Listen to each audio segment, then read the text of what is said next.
My name is Tyler Fornes, and I am one of the co-hosts of the Good, the Bad, and the Hungy AEW podcast here on the Voice of Wrestling Podcasting Network.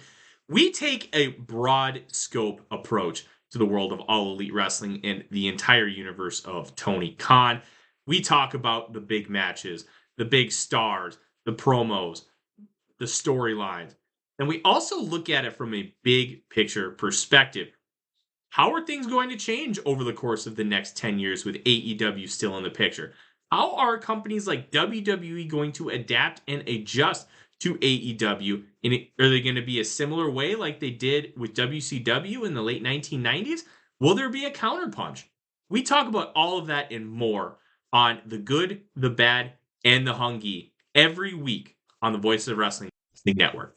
Most people don't realize how much their personal information is being bought and sold every day. Data brokers are making billions, pulling details about you from public records and the internet, and then packaging and selling it, usually without your consent. That's how your information lands in the hands of scammers, spammers, even stalkers. It's why you get endless robocalls and why ads seem to follow you everywhere. That's where Aura comes in. Aura actively removes your data from broker sites and keeps it off. They also instantly alert you if your information shows up in a breach or on the dark web. But Aura goes beyond data protection. With one app, you get a VPN, antivirus, password manager, spam call protection, dark web monitoring, and even up to $5 million in identity theft insurance. All backed by 24/7 US-based fraud support. Other companies might sell just credit monitoring or just a VPN. Aura gives you all of it, together, at the same price competitors charge for just one service. Start your free trial today at aura.com/remove. Protect yourself now at aura.com/remove. This podcast is a member of the Voices of Wrestling Podcasting Network. Visit voicesofwrestling.com to hear the rest of our great podcasts, as well as show reviews, columns, opinions, and updates across the world of wrestling.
Welcome back, everybody, to Wrestling Omakase. It's episode number 307.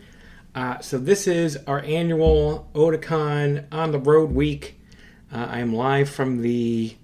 What the fuck? I briefly just blanked on the hotel name. The Homewood Suites, Navy Yard in Washington, D.C. So listeners from last year remember when we have this week where I'm at Otakon, where I'm going to be, at the convention. Don't really want to have a 4-hour recording session at the end of, in the middle of the fucking week.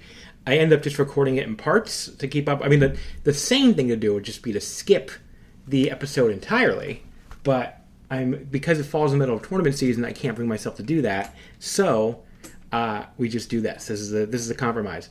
So I'm going to do it a little differently than last year, though. Last year, I recorded it chronologically and just put those chronologically together. So it would go like, a Stardom show, then a New Japan show, then a Stardom show, then a New Japan show. But I know some of you listen, like, for certain promotions. Like, I know we got, like, Joshi fans who don't really care about New Japan. I guess we probably have some New Japan people who don't really care about Joshi. So I'm going to, like, put all the promotion stuff together. So obviously I'm still going to record it chronologically, so it'll be a little wacky. But I'm going to put, like, all the 5 stars at the start, and then all the G1s, and then I'll put the one Tokyo Joshi show at the end. So yeah, I'll be recording it in a different order than you'll be listening to it, which is always, like I said, a little bit wacky and a little funny. But I'll try to avoid over-explaining this every time I record, like I've done on some of these other out-of-order episodes. This episode's also largely solo. all the Stardom stuff, at least, that you're going to hear now is solo, and the Tokyo Joshi at the end. Quinlan's going to come out me, though, for the New Japan G1 stuff. 3 of the 4 shows. The last show he can't do because he's going back from Otakon Sunday when the Sunday show is. But the rest of it, he's going to join me. So that'll be cool. At least have... it won't just be the sound of my voice that you'll be listening to. God knows it's not a pleasant sound. Yeah, so we're here to talk about Stardom. I'm down here in DC. Usually I'm not here this early, but I decided to come down a couple days early to see my horrible baseball team play in Nationals Park because the Blue Jays just happened to be playing here in DC the same week of Otakon. And so it's Tuesday, well, now very early Wednesday as I'm recording this, the Tuesday night game. So I figured I'm going to do 2 of the 3 games. I didn't want to come down Monday. I came down Tuesday. When the Blue Jays won that game Monday 3-2, immediately I was like, that's going to be their only one of the series, I guarantee you. And, of course, they did lose today, Tuesday. I'm not going to be able to tell you what happened on the Wednesday game yet. I guess you won't find that out until you get to the G1 part of the episode, because that's when we'll be recording the G1, the first G1 part, so that's going to be weird. But yeah, they lost game 2 today. I'm not even joking about this, and the baseball people, I guess, will know how funny this is. I saw a new Blue Jays franchise record in walks thrown by a single pitcher in 1 inning. Yeah, Shane Bieber, the former Cy Young winner, decided to start the first inning by giving up 6 walks. I didn't even realize it was 6 walks, by the way, until after I saw the record on Twitter. I thought it was like 4 or 5 or something. I could tell it was a lot of walks, but you lose track of it when you're at the game, especially. You're just seeing walk after walk after walk, I guess. So he gave up 6 walks, 4 earned runs in the first inning. Would have been faster if he just gave up a fucking grand slam the first time the bases were loaded. They sort of came back. They did come back. I mean, they got all the way to like 8-6, which was the final score. But like every time they claw a little bit, they got to like 4-2 at one point, and they gave up like 2 straight home runs after that. But then they clawed back to 8-6, and I was like, no, that's as close as they're getting. And of course, that was the closest they were getting. Kazuma Okamoto, the only hitter on the Toronto Blue Jays this year, was supposed to have the day off. He came in because of Vladdy Guerrero Jr. having, what was it, like, I think it was hamstring tightness? Yeah, Nicole confirming in the background. Thank you to my fact checker, my baseball fact checker, Nicole. So it was hamstring tightness. And so Kazuma Okamoto comes in the game in like the 6th inning or the 5th inning or something and fucking hits a home run. Because I'm like, again, he's the only Blue Jay. He has like 23 now, I think, and nobody else has double digits. Nobody else has 10, which is insane. So, or now one person might have 11, actually. And I think Springer just got to 11. But it's fucking great. Springer hit the other home run in this game, actually, so maybe he has 12 now. But yeah, it was just a really, really funny game. Happy I saw Okamoto hit the home run. It was one of those things, like, leaving the game, because it felt like it was going to be such a disaster, it almost felt like a win. Because it was like, I thought they were going to, like, get destroyed, and they actually made it close in the end. And that's where we're at with this Blue Jay season, where they're 10 games under 500. And I'm like, the game was funny. My 2 least favorite relief pitchers, who both blew a million games last year and then were horrible again parts this year, Brendan Little and Jeff Hoffman, both came in the game and gave up absolutely nothing. Again, very funny. But yeah, just a very funny game. So I enjoyed that one. And I guess you got a Blue Jays game review too. Wasn't really planning on doing that. But yeah, so that's what I'm here for. These 2 Blue Jay games and then Otakon. And you'll have one more episode like this too, because the week of Colossal Con, I don't know what the fuck I'm going to do that week. Because there's so much shit that, like, there's even more wrestling that week than there is this week. And I want to, like, do even more stuff at Colossal Con because there's, like, a whole water park there. I don't know. I don't know what I'm going to do. Going to fucking try to invent new hours, I guess. Stardom 5-Star Grand Prix, Night 6, Corrigan Hall. Attendance of 1,344. Pretty good for a weekday. I get why people expected, like, a sellout, given how hot they've been this year and stuff. But again, these weekday Corrigans are a tougher sell than you think. Last year, they were obviously pretty hot, too. But, that 5-star block Corrigan with Saya in the main event against Hanan instead of Starlight Kid, that only did 1,024. So they were up, 320 people from last year's block Corrigan on a weekday. So these Corrigans can be tougher sells, these weekday Corrigans. The show opened up, as I just realized I only have my notes and not the results open. Good job, John. I don't normally record like this, I guess. The show opened up with a 6-woman tag. So it was Natsupoi, Suriano, and Ane Kaniya defeating Kyoko Kotatsu, Emma Maishima and Matoy Hamabe. I get you the match time and the actual result as soon as it fucking loads on my phone. Could just pause it, but why do that? Why be professional? Siriano pinned Kyoka in 7 minutes and 40 seconds. Pretty fun opener. Rookies worked hard as they have all tour.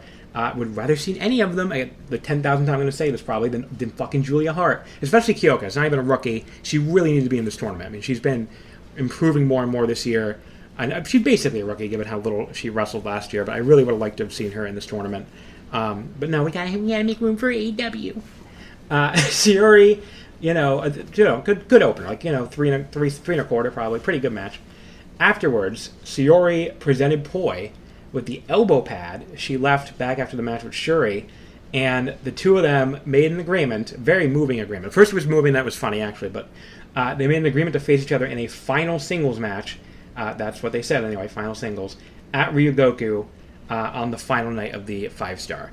I guess that solves the mystery of why Sayuri isn't in this tournament too. Obviously for Poi, because she's retiring. For Sayuri, I guess they wanted to announce this really early to, probably sell some fucking tickets, and they didn't want to be like, well, if Sayuri's still in the 5-star, if Sayuri's not eliminated, then she'll wrestle Poi, and if she is eliminated, then... if she is eliminated, she'll wrestle Poi. If she's not eliminated, I guess she can't do that. I mean, it wouldn't make any sense. Obviously mixed feelings on this. On the episode that came out, the day I'm recording this on Tuesday, which once again, of course, major Stardom news involving Poi broke while I had an episode in the can that was also delayed by fucking tornadoes in Chicago. I was kind of hoping that Poi's retirement match would be her versus Sayuri, hoping and half expecting probably. Just because I'm going to be there live, and that would have been incredible to see a Poi versus Sayuri match live on January 3rd, or even Dream Queendom, maybe.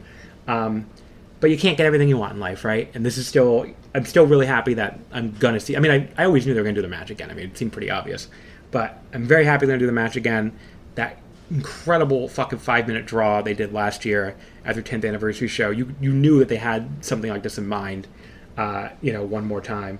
But yeah, I'm happy the match is happening. I wish I could be there live for it, but what are you going to do? My two favorite wrestlers facing each other. My two favorite wrestlers today, for sure, facing each other. The tournament matches, this is the one bad thing on the show. The Blue Stars A, they got it out of the way early, give them that. Blue Stars A match, this was a mixed block show, by the way, after the 2 straight red block shows. So it was the first time seeing anyone in blue in over a week. And some of these wrestlers are wrestling their first match of the entire tournament still, including the winner here, Julia Hart, defeating Rion in 5 minutes and 31 seconds. So she went to 1-0, and Rion fell to 0-2. Julia Hart she was fucking terrible. What do you want me to tell you? She really was as bad as everyone said she would be. There was one point, Rion's doing the foot stomps in the corner, and the polite way to say what Julia was doing, she was selling this like she was trying to use the restroom. That's what it looked like. I was just like, how is this supposed to be you in pain? I don't know. It was funny bad at least, but it looked ridiculous. And it's I don't know. American TV wrestlers, they just make so many faces, man. They never stop looking for a camera to emote at. And it gets so annoying within the first minute. It's no one else in Japanese wrestling really does that, right? So they're playing to the fucking crowd. Japanese wrestling is a live experience first, and we're lucky enough to have cameras that are there filming it. American TV wrestlers are always looking for that fucking camera at all times. And obviously, sometimes Japanese wrestlers will play the hard cam, but the hard cam side is usually the side where there's fucking fans. American wrestlers are always looking for a camera. Not even if it's not the hard cam. It's just clearly something they're taught to do. It's there's a camera here. I have to make a face into it. And it's just so distracting and off-putting it in Japanese wrestling especially. Just play to the fucking crowd. To the giant set of orange seats. And there's a lot of background street noise, by the way. I'm sorry if you guys can hear it. I can't do anything about that. But, you see the giant orange seats that go all the way up, full of people? The fucking hard cam is there anyway. Just play to them. Play to the people. Do not worry about me at home, because it's really off-putting to have you constantly looking into a camera at ringside, making faces at me. So anyway, the other problem with Julia is she just moves so unathletically, especially for this promotion. Movements when hitting the ropes, or even falling backwards when she's being rolled up by Rion, look really slow and awkward. And on top of everything else, this wasn't Julia's fault at all. This was Rion's fault. Rion tapped out so slow to Julia's submission that the ref didn't even realize she was tapping at first. But yeah, it was just the cherry on top of a really quite bad match. I've seen worse matches, but, it did not get off the Julia Hart 5-star run to a good start. So 1.25 stars. Then we had Red Star A. It was Itsuki Aoki beating Saya Kamitani in 10 minutes and 4 seconds. Aoki goes to 4-0. Who the fuck had Itsuki Aoki starting out 4-0 in her first 5-star? That's crazy. And Saya takes her, I believe, her 4th straight loss to go to 2-4 here. Aoki's theme song, by the way, was right back to being muted here, so the mystery continues. I guess that last show where it was suddenly unmuted was a mistake. I don't know if somebody got fired, but that was just kind of funny. But yeah, this match, they really washed the taste of that last match out of our mouths immediately. They added a camera shake, by the way, for Aoki's, Yoroshiku Onegaishimasu when she yells at the start of the match. And then Sayaka did it right back to her, which greatly impressed Aoki. She was like, "Oh, that's so cute." I love it when Sayaka just starts clubbing people like she did here. Like, she can be one tough unicorn when she wants to be. Aoki seemed to love it too, because she came up with this big smile on her face, and then she just hits her back even harder with her own clubbing form to the chest. I guess because girls rock. We got a big body press off the second rope from Aoki not long after that, which looked just crushed her. That got a 2 count. Sayaka, though, came back with a short-range Tokimeki Spear out of nowhere. She could not follow up when Aoki escaped a front suplex, though, and Aoki hit a nice STO. Left both girls down. There was a very nice near fall a little bit later for Sayaka off kind of a rolling cradle, where she hit straight violent shootings, which is just... I'm glad she kept the violent shooting alive, because it's such an insane move name, violent shooting. Obviously, shooting star, but just it sounds funny, the English. And then she actually managed to lift Aoki up for the Falcon Arrow. It took her 2 tries. I don't think that was supposed to happen, actually, but it worked for the drama. Aoki kicks out, too, though. And then Aoki comes back, though, with an air raid crash. Sayaka goes straight back up, though. She no-sells it, only to immediately get leveled by a short arm lariat from Aoki. Then they both bounce off the ropes, for Aoki killed her with another running lariat, but Sayaka kicked out. Corker was going nuts at this point. But then Aoki hits a second running air raid crash, and that gets the pin over the former red belt champion. So continues her hot streak in Sayaka's cold streak. Big upset. Did not see that one coming. But yeah, this fucking ruled. They did that thing. I complained recently that all of Sayaka's undercard matches have been going too short. They're going to go really short when they're on the undercard. And here they went 10 minutes. So they finally, they solved that. I guess you could say Sayaka versus Aoki wasn't quite the marquee match as some of the ones that went really short, but still. They did the thing I wanted them to do, so that's good. But yeah, 4 stars. Awesome fucking match here. The next tournament match was in Blue B. It was Ami Sourei beating Yuna Mizumori in 7:29 with the Thunder. Just lots of big gal stuff here. They were just trading shoulder blocks before Ami then gave her the repeated chops in the ropes. They're just, 2 solid ladies. They traded some lariats before Yuna finally got one that knocked Ami down for a 2 count.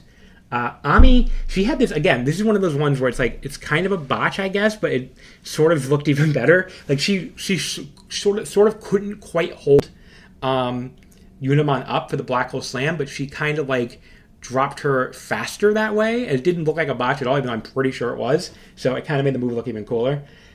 They traded some flash cradles before Ami got another huge lariat, then ducked one from Yuna, hit the Blue Thunder Bomb for 2, and then fired up the Like Thunder, and that got the pin. I love the big lady grabs. I love them just colliding into each other and lariating each other. 3 3/4, very good match. And did I say Ami was 1-1 now? I don't know if I did. Ami's 1-1 now, and Yuna's now 0-2. Red Stars B, Maki Ito beat Lady C in 8 minutes and 3 seconds with the Ito clutch. So Maki is now 2-1-1 for 5 points. Poor Lady C. She's fucking loses her artist belt night 1 and then starts 0-4. So the Lady C stands, I know on Twitter, because the Lady C stands go really hard. They are they need an adult, I guess. They're not having a fun time.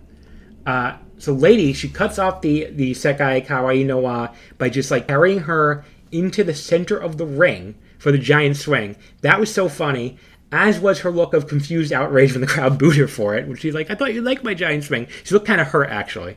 But she did a really long one, though, 25 rotations, so maybe the hate made her stronger. Ito caught Lady's foot on the big boot and just headbutted her boot. That was an inventive little counter, and then she just kept headbutting her down from there. Lady, though, really planted her with the slam out of the corner and then hit a choke slam in the middle of the ring for a 2 count. We got a running big boot from Lady to Maki on the top rope, but Maki blocked the attempt at the top rope choke slam and then rolled her up for 2. Lady then almost killed her with a the standard running big boot, though.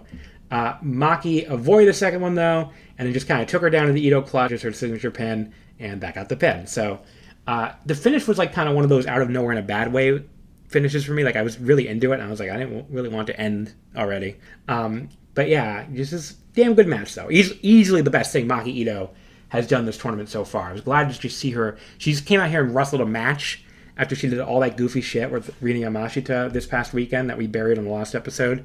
So yeah, good match. 3.5 stars. Enjoyed it.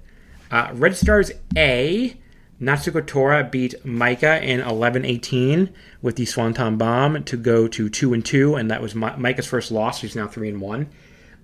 Tora rushed at Maika, making her enter and attacked her right in the aisle. I guess selling the desperation of being 1-2, plus, entering this match. Plus, she's a bad woman, Yeah, that's the other factor, just a bad lady.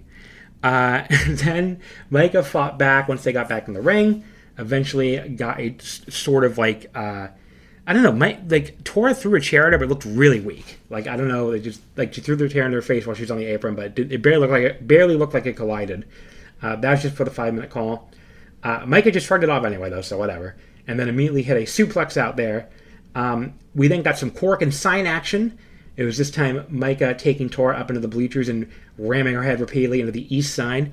I feel like the west sign is the more popular spot for that. So Maika mixed it up here. I wonder if we need to get someone to go through I don't even know, thousands of hours of cork and footage and compare which sign gets the head slamming more. Any volunteers, let me know.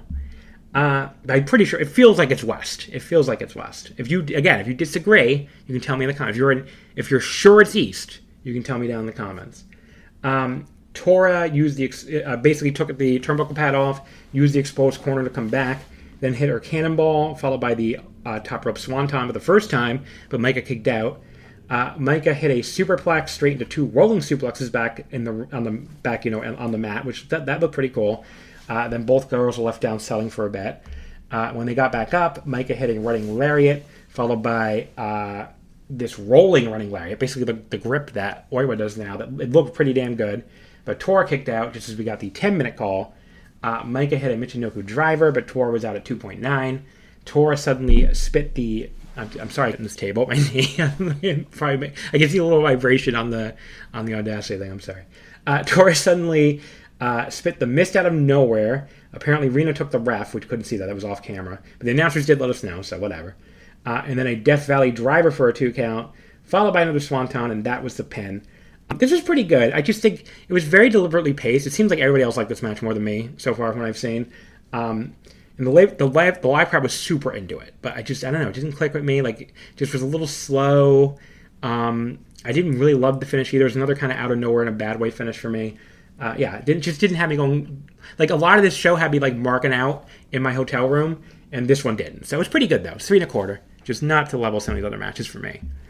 This one, I don't know if you have a better 7-minute match than this one. Suzu Suzuki beat Miyu Amasaki in 7 and 5 seconds with a German suplex hold. So Suzu, the red belt champion, stays unbeaten. She's only 2-0, though. This is Blue Stars A. And Miyu drops to 0-3. So the one half of the Goddess champion, she's winless here.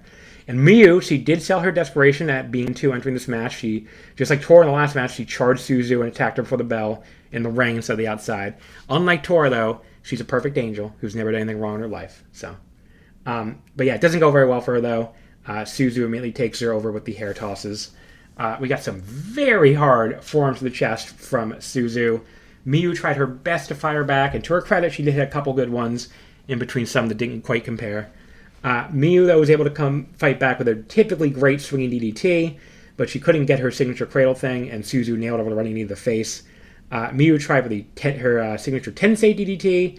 Suzu escaped, but Miyu very neither pinned her with the bridging cradle. She got it this time, but Suzu just barely kicked out, and this was all before the 5-minute call. The pace in this match was crazy. Then Miyu does successfully hit the Tensei sit-out DDT thing she does. Then she goes for the double underhook version instead of trying for the pin, and Suzu gets out of it and kills her with a lariat. She hits this huge headbutt. She yells Owari, which, if you don't know what that means, folks, it means it's over. Miyu, anytime you hear OR, it's just wrestlers saying, it's over. Miyu just pulls her back in, slaps her right in the face, and it's like, hell fucking yeah. But Suzu comes back with a tequila shot for a near fall, then a big buzzsaw kick, and then the German suplex over the pin. Yeah, like I said, as great as a fucking 7-minute match can be. Both girls were just great here. Easy 4 stars for me. Suzu is just so awesome as the bully champion, and Miyu, excellent job. Miyu had like the job of like being like, okay, I want to hang with her, but I need to also show that I'm at level below her, which is a hard job to do, right? And she did it perfectly. Like she executed that like as well as you could execute that. So, but yeah, for her efforts, Suzu stepped on her face holding the red belt up because again she's a bully. The semi-main event, Red Stars B, Konami beat Utami Yashishita in 12 minutes and 41 seconds via referee stop with the tight sleeper hold. So Konami stays unbeaten, 3-0, and Utami goes down to 1-2-1. Did I say Red B? I think I did. Okay, before we even get into the match, there's a camera zoom in so Konami comes out and Utami's music hits, and the camera zooms in on the waiting autographed portrait of Utami underneath the black spray paint can in Konami's corner. Because, obviously Konami does that where she spray paints the face and then, like, forcibly makes her, quote-unquote, sign her own portrait. And it was like such a perfect camera shot. It's like the camera just cut to that at the exact right moment to be like, here's what Konami has waiting for her when she beats her. And, like, I don't know. I just had the thought during that camera shot of, like, it makes me so mad. Like, obviously, I think most people listening to this, I assume if you're listening to Wrestling Omakase, you probably agree with me that Japanese wrestling is better than American wrestling. But, like, as much of the gap as I think the gap is for just the in-ring wrestling product, right? The in-ring wrestling, the lack of having to sit through commercials, the lack of having to sit through promos in the middle of your show all the time or after every match or backstage shit. Like, you can just watch that stuff on your own if you want to. The lack of all of that is obviously a big gap. But the biggest gap by far is Japanese wrestling production versus American wrestling production. Non-Dragon Gate division, of course. But I think Nicole's asleep, otherwise she might have reacted to that one.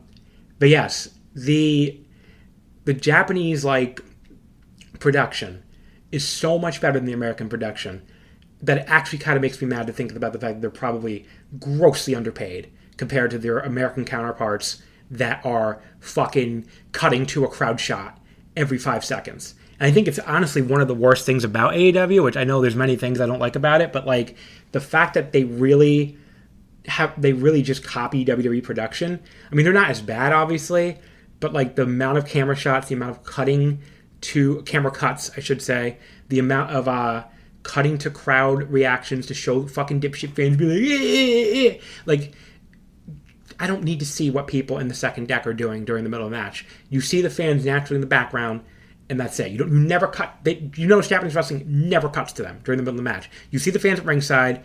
They'll do some crowd shots during entrances, but the match is the match. You do not cut to fucking random fans during the match. And American wrestling does it all the time, and it drives you fucking crazy. Like, even their own wrestlers call them out for this. I think mostly Will Ospreay. But Will Ospreay will go online and he'll, like, quote tweet some clip of his from New Japan and be like, oh, you see how... he did this the other day, like a few weeks ago with Shingo Takagi. He's like, you see how this was just one long camera shot? Didn't that make it look even better? And he might as well have been like, hint, hint, Tony Khan. Maybe talk to your production crew. But yeah, it's incredible. It's incredible how much better the Japanese wrestling production is than American. It's really just like, it's not even it's the biggest gap between the two. Even bigger than the wrestling and everything else and just the lack of bullshit. There are some stiff kicks from both women right off the bat in this one. Anytime you get me to audibly go, oh shit, while watching this alone like an idiot, like you know you're doing something right. They fought to the outside, and that fucking juvenile delinquent Rina, she started pushing Barb Sasaki. Like, what are you doing, Rina? How dare you? That Barb Sasaki, he put on a great produced show last year. He's a very tiny man. I think he's even smaller than Rina, actually. Like, leave Barb alone. Justice for Barb.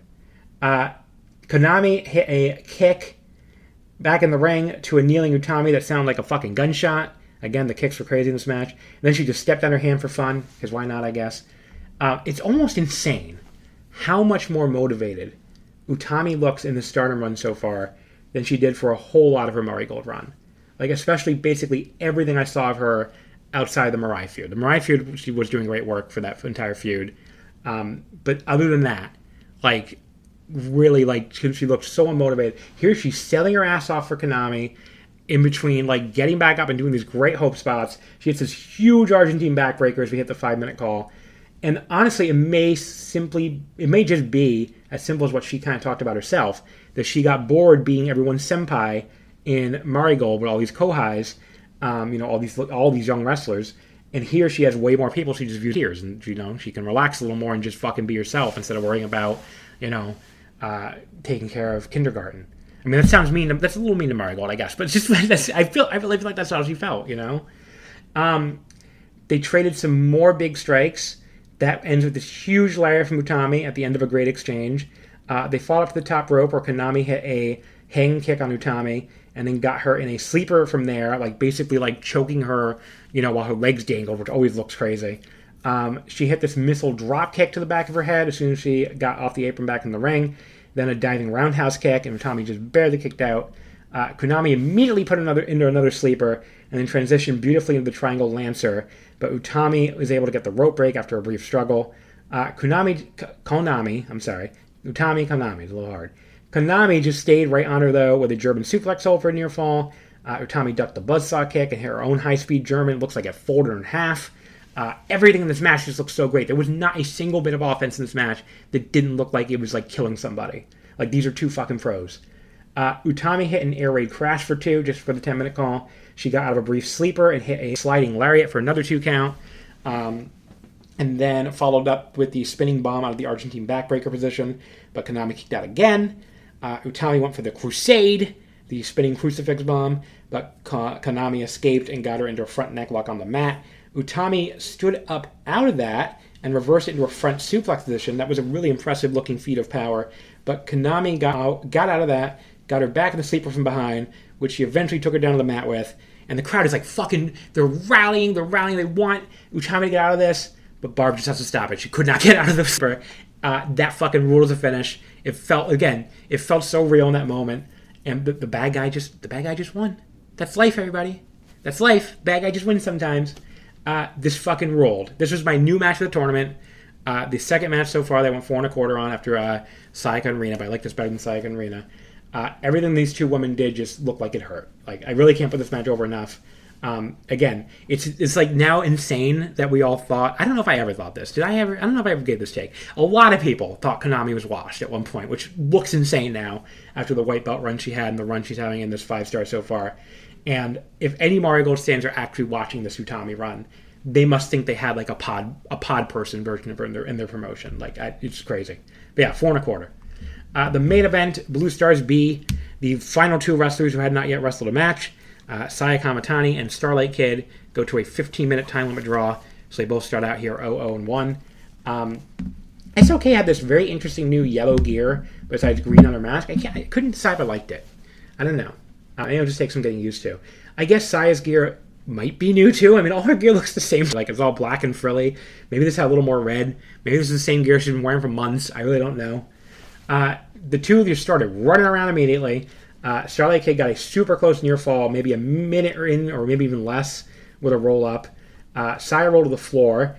SOK tried to do a dive off the top to the floor, but Saya moved, so I ended up just wiping out like Barb, or not Barb, Daichi. Daichi was right for this. And, no, I think Barb looked like he was there too. I don't know. She wiped out a bunch of people. That was not Saya Kamitani. So Saya grabs the cameraman so she can yell into it and shake it uncontrollably and call Starlight Kid an idiot. She's deranged. That was very fun. I just love that for her. She's very deranged. The crowd brawling, again, I'm going to nitpick a little. The crowd brawling went a little long for me. I did like the intensity, though. Like, when they got up to the oranges and Daichi's trying to break them up, it's one of those moments you're going to be like, dude, why don't you just count? But, whatever. I did love SLK just pushing him away after, like, Saya just pushed him away. But he really went stumbling after SLK pushed him away. I was like, I hope he didn't just fall and break his neck. It's like, really, like, he just stumbled right off camera. It was just, I don't know. They traded forearms up there for a bit before Starlight Kid hit Arana up there. And Arana not in a wrestling ring always looks pretty cool. And then Starlight Kid climbed up on the stairwell entrance thing that I can never think of the word for. I even asked Nicole, I'm like, look at this. Is there a term for this? And she's like, I don't know. I was thinking awning, but Nicole's like, I don't think it's awning. And I think she's right. I don't think it was awning. But yeah, the two of us could not come up with it, The Harvard grad and the not Harvard grad. We put our brains together. We could not come up with the name of the stairwell entrance thing. But yes, Starlight Kid dove off it, because of course she did. The dive actually hits this time, and then Starlight Kid does the old headlock walk back to the ring with Saya, getting back just as we hit the 5-minute call. SLK hit a leg breaker on Saya over the middle rope, followed by a dragon screw out there, and then she did a fucking knee breaker all the way from the apron back to the floor. If I was a wrestler, I would never agree to take that. That looks more painful to me than some head drops, like the way your knee just fucking slams all the way down on the floor. But wrestlers are crazy, so. We go back into the ring where Starlight Kid briefly gets the stretch muffler on, but Saya very quickly makes the ropes a break. Saya comes back with a desperation mule kick, still sliding the leg well. She gets back up and very slowly climbs the ropes, but she's so slow that lets Kito just rush up there and cut her off with a beautiful arm drag all the way from the top. Saya, though, fucking kills her with a spin kick and then follows up with 2 straight fisherman suplexes, but SO blocks a third one, hits one of her own, leaves both of them down, and they did the double knockout tease just to give both women a breather after the insane pace they've been on this match. Then they each hit each other with forearms before we got the 10-minute call. They just started slapping each other in the goddamn face at that point. Starlight Kid caught her leg trying another kick and gives her another huge dragon screw, then hits a tiger driver, which that looked really cool, just given the size difference. Like, it looked really impressive. Saya kicked out at 2, and Starlight Kid, missing a beat, immediately put her in a stretch muffler again. I love when wrestlers have a plan when somebody kicks out, because like everyone kicks out. I think there was another spot like that too on this show in a different match. But like most people kick out of most pins, and instead of standing there making how it happen faces, like have a fucking plan. She had a plan. She's like, I'm gonna put you in the stretch muffler again immediately. This struggle went on much longer on the stretch muffler this time. For Saya was finally able to make the ropes. We got the 3 minutes remaining. Starlight Kid went up top, but Saya desperately grabbed her leg to stop her.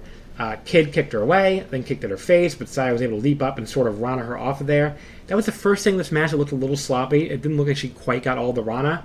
Although you could also say it makes sense that she couldn't quite leap all the way up with all the leg work, so maybe you could pour it that way. She then tries the Star Crusher, but she can't hold her up. She collapses, selling her leg for managing to hit a desperation bicycle kick when Starlight Kid runs in. Saya tries the Star Crusher again. This time she gets it, but Starlight Kid kicks out. Saya does the perfect amount of shocked face for this, which say, after the Starlight Kid kicked out of her finisher, she looked over, she looked for half a second, and then fucking immediately picked her up and tried something else, which is tried to hit another Star Crusher, which I'm like, okay, that's the perfect amount of shocked face. Thank you, Saya Kamitani, for showing these fucking geeks doing fucking NXT face for hours into the camera how it's done. Starlight Kid reversed the second Star Crusher attempt, hit, I guess, I forget what she calls it. It's like a Tenzan Tombstone driver, but I don't know, maybe more like a Michinoku driver. Anyway, I can't remember what signature move it is of hers, but it looks cool whenever she does it. She goes out with the moonsault as we get the 30 seconds remaining call, but Saya kicks out, and then Starlight Kid goes to the Tiger Suplex. She gets the Tiger Suplex hold, Saya kicks out again, and the time limit expires before she can do anything else. Awesome fucking match.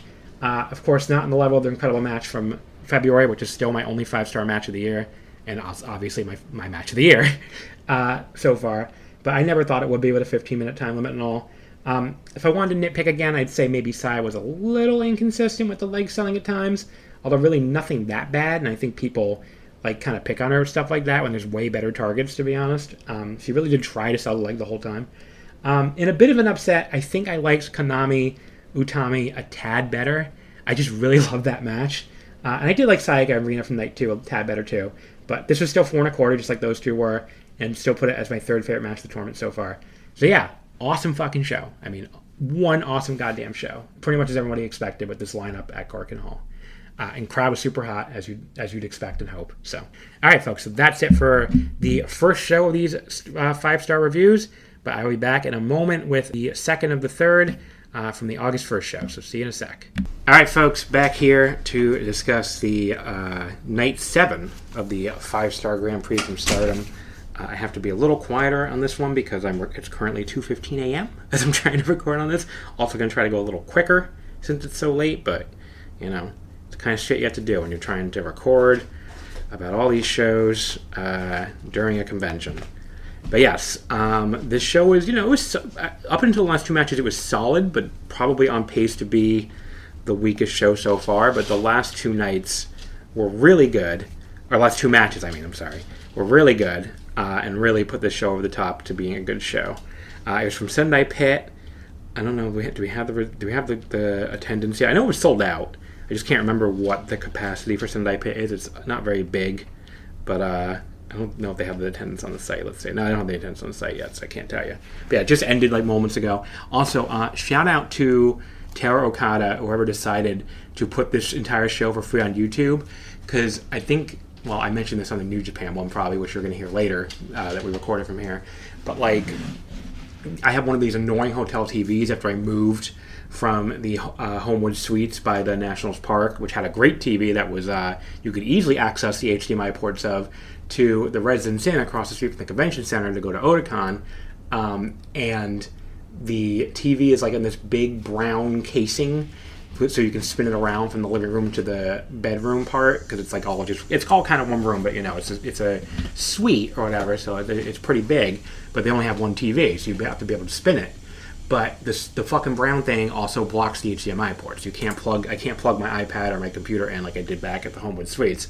So, but the TV does have YouTube built in, so I was able to watch almost the entire show. There was one fucking brief problem on the actual giant TV in here, so that was cool. I won't be able to do that for tomorrow's show, presumably, but if I guess there's still time for them to put that on YouTube for free too. That'd be nice. I doubt they will though. This show opened with, this is all Blue Stars, so it was I think it was our first all Blue Star show, yeah, because the Corrigan was mixed.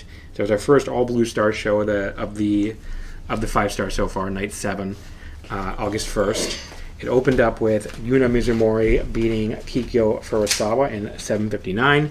So Yuna went to 1-2, and Kikyo went to 0-4.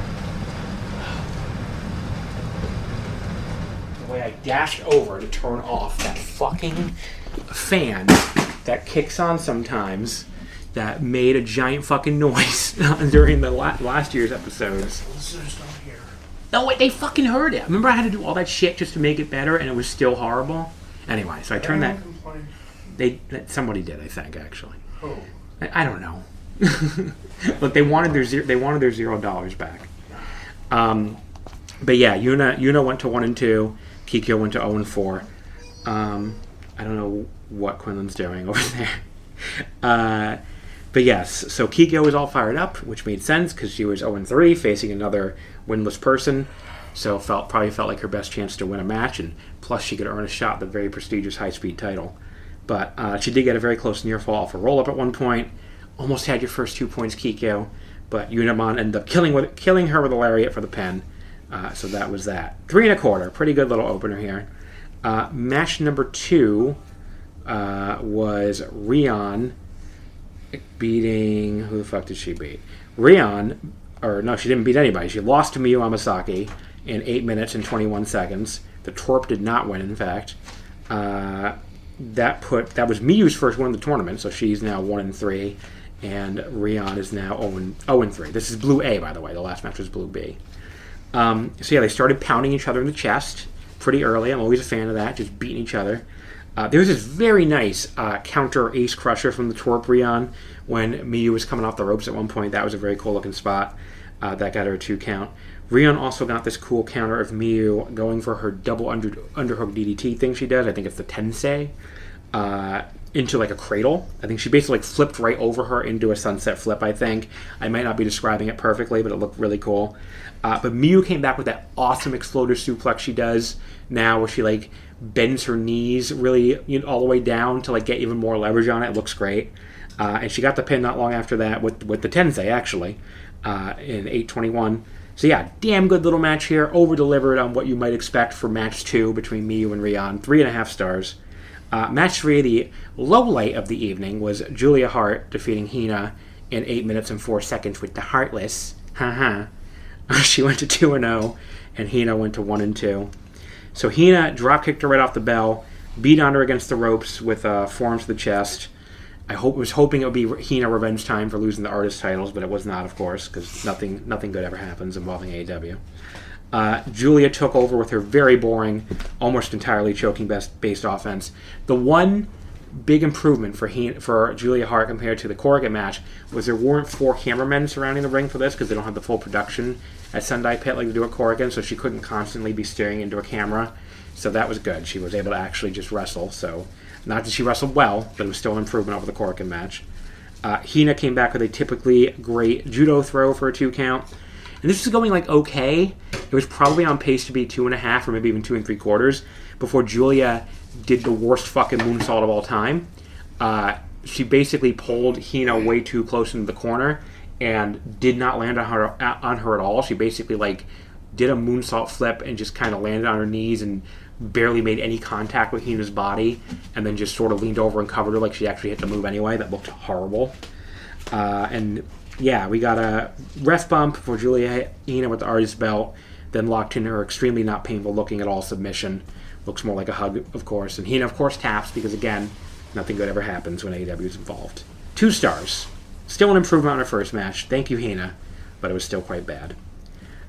In B block, it was Saya Kamitani beating Koguma in 7:24, the Star Crusher. So Saya goes to 1-1-1. That puts her 3 points now. And Koguma is now 2-2 for 4 points. Koguma, I think, at one point tried to German suplex Saya off the apron. That would have been some fucking bump to take for third from the bottom at Sendai Pit. Thankfully, Saya was able to block it. I was like, yeah, please don't do that. That would be crazy. This was one of those matches, too, where the winner was really never in doubt between both the level of the 2 wrestlers and also the points, which maybe hurt my interest level a little bit. But as soon as I typed that in my notes, Koguma escaped the Star Crusher and cradled Saya, and they sort of rolled all over the ring and very nearly pinned her with that cradle. It got a 2 count. Quinlan has his hand up. What do you want to say, buddy? Oh, you're just stretching? I thought you were this was class and you were trying to tell me you wanted to add something. But yeah, so Koguma, like I said, does the roll up, but Saya just lifted her straight back up out of that. Honestly, impressive feat of strength for Saya, because they're on the mat, and she lifts her straight up into the air, almost deadlifts her back into the Star Crusher. Koguma, she's a bit of a heavy girl. I mean, that's probably one of the heavier women on the roster. I'm always amazed, where does Saya Kamitani get this strength from to do stuff like that? Because she looks so skinny, but then she deadlifts Koguma up. I'm like, okay, she has got some hidden strength or something. It's like Buffy the Vampire Slayer, where she looks so super skinny, but she supposedly has super strength. That's an old reference. I'm sorry, that just aged me. But yeah, she lifts her straight up into the Star Crusher. That gets the pin. Pretty good match here. It got the show back on track quick after the latest Julia Hart mini disaster. So 3 1/4. In A block, this was another big, maybe the biggest overachiever of the night. Aya Sakura beat Ruaka in 9:59. So Aya goes to 2-1, and Ruaka suffers her first loss to also now be 2-1. So first of all, High Kick Angel versus Violent Freezer. Definitely a hell of a nickname battle. Pretty hard hitting at times. Ruaka just, right from the start, felt like she was working harder than usual to me. And this just became, it went from she's working a little bit harder to, she's working really harder as they kept going. And it did help that Aya was bumping all over the place for her, of course, as she typically does. Ruaka hit the big splash off the second rope. That looked like it just crushed poor Sakura, but she kicked out at 2. Ruaka immediately followed up with a big German suplex, but Sakura got out when she tried the package German and just rolled her up for the pin, I think with her signature roll-up. Very good match. This was the best Ruaka singles match, I don't know, maybe ever? When has Ruaka had a singles match better than this? It was 3 3/4. Very good match. The next match was also A block. This was Suzu Suzuki beating Hanako in 11 minutes and 6 seconds with the tequila shot. So the red belt champion stays undefeated. She's now 3-0. Hanako's now 1-2. So Hanako runs in and big boots her in the face immediately as soon as the bell rings. That was quite the start. They end up on the outside. They did some ringside brawling. Now, I will say when they got back in the ring, the forearm exchange went on a little long for me. Wasn't super exciting. But when they got back out to the apron a little later, they had another forearm exchange. That was quite a bit better. It was very intense. Suzu finally got a big German suplex. She had been looking for that all match, but obviously Hanako's very large. But she used Hanako's own momentum coming off the ropes I think that's the second time that's happened at least already in this tournament to Hanako. I think Aya Sakura did the same thing to finally German her back on night 1. So Hanako, if they push you into the ropes, you gotta like grab the ropes or stop it or something, because they keep using this to German suplex you. Hanako got a nice pair of lariats for a 2 count. We got the 3-minute call at that point. Although, actually, I don't know. This says it was 11-6, so I guess we didn't get a 3-minute call. I thought I heard it. Maybe it was a 10-minute call. Suzu successfully managed to get up the tequila shot. That actually ended up being the pin. Not a move she usually wins with, so that surprised me. But yeah, and it looked like Hanako's shoulder might have been up too, so it was pretty good. Just not great or anything, so it was like 3 1/4. But the last 2 matches were awesome, and this is where the show really picks up. The semi-main event in B block, Momo Watanabe defeats Ami Sourei in 13-34 the Peach Sunrise. So Momo also stays undefeated at 3-0, and Ami goes down to 1-2. Not like the first 5 minutes was not thrilling or anything, but it was nothing wrong with it. It was good, solid. Now I annoyingly had to watch most of this on my phone because the fucking smart TV decided to crash for some goddamn reason. I'm like, oh really? You had to crash during the top 2 matches that I was like desperately waiting to watch. That was wonderful of you. Thank you. But yeah, this was I decided to watch like that on my phone. I finally got the fucking TV to come back on and get YouTube again, after like the 5-minute call. Momo immediately started teeing off on Ami with some hard middle kicks. Ami fired back with a super hard chop, and Ami's just chopping the shit out of her. Momo's chest is all red, and she's still selling even if she comes back with a running kick to Ami's chest for a 2 count, but I don't think that was all selling. I think her chest probably really fucking hurt. Ami did this cool thing where she had Momo up in like a fireman's carry position and flipped her in mid-air into the Argentine backbreaker position. And Momo, again, not a tiny woman, so very impressive show of strength and control. And then she slammed her off of there with like this sort of inverted AA or FU, whatever you want to call it, for that got a 2 count. They fought over a suplex. Neither could get it, but Ami ended up lifting her all the way onto the turnbuckle and then climbing up while still holding her and hitting a superplex off of there in a very cool spot, again showing off her power. Amy then kept lariating her leg away every time she tried to kick her, before nearly taking her head off with a huge standing lariat for a 2 count. Momo, though, came back by dropping her on her head with a half Nelson suplex just for the 10-minute call. This was really rocking and rolling now. She immediately followed up with a running double knee to the face, then hit the bastard driver, but Ami just barely managed to kick out. Momo does a second one that really spiked her on her head even more, but Ami kicked out again. Quinn's going to start snoring, I think. Ami managed to avoid the big buzzsaw kick, and ducked a roundhouse as well before hitting her with another short arm lariat. She then hit a blue thunder bomb for 2, just for the 3-minute remaining call. And then she went for the light thunder. I'm trying not to laugh at this too much. But Momo escaped and hit her in the head with the buzzsaw kick this time before following up with the pun kick. But Ami fucking no-sold it. That was awesome. Ran forward to kill her with another lariat. Ami lifted her up and went for the light thunder again, but Momo cratered her out of it for 2 and hit another buzzsaw kick, hits a half Nelson suplex for 2, and then the Momoplex for the pin. I mean, this match fucking ruled. I figured it would. 4 stars, awesome fucking match, just, all action.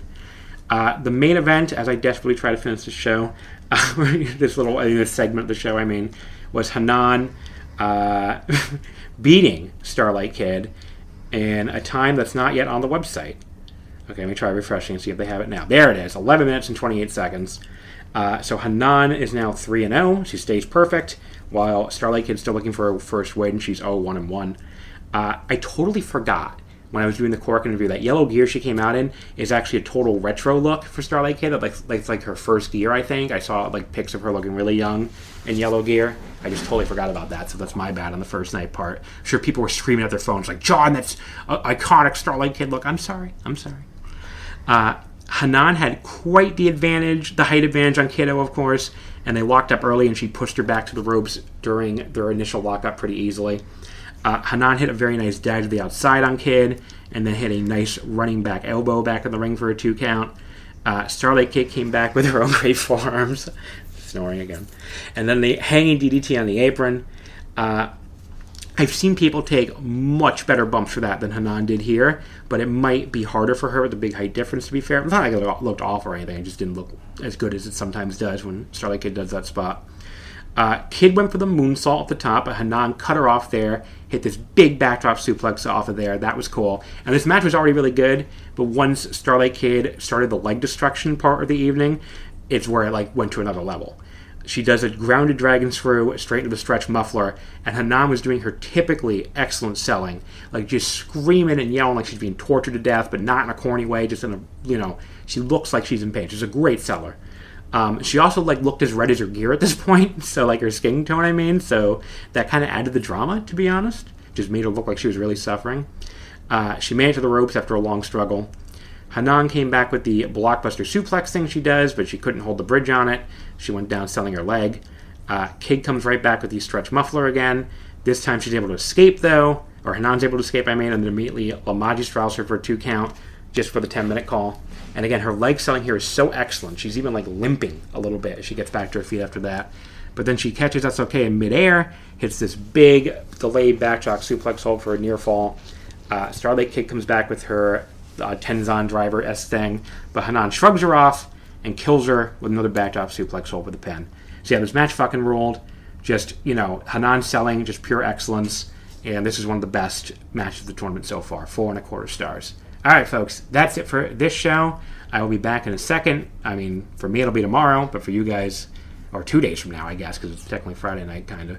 But yeah, for you guys, you'll be hearing me in just a second with the final 5-star GP review of this episode. So, see you in a sec. Alright, folks, we're back here. The third and final part of the Stardom reviews here. Also, the last thing I'm recording, period, for this episode. So all the stuff you're going to hear after this is stuff I already recorded. Which is, confusing. But, I'm going to wrap this up right now. It is Sunday evening, August 2nd, as I finish recording this.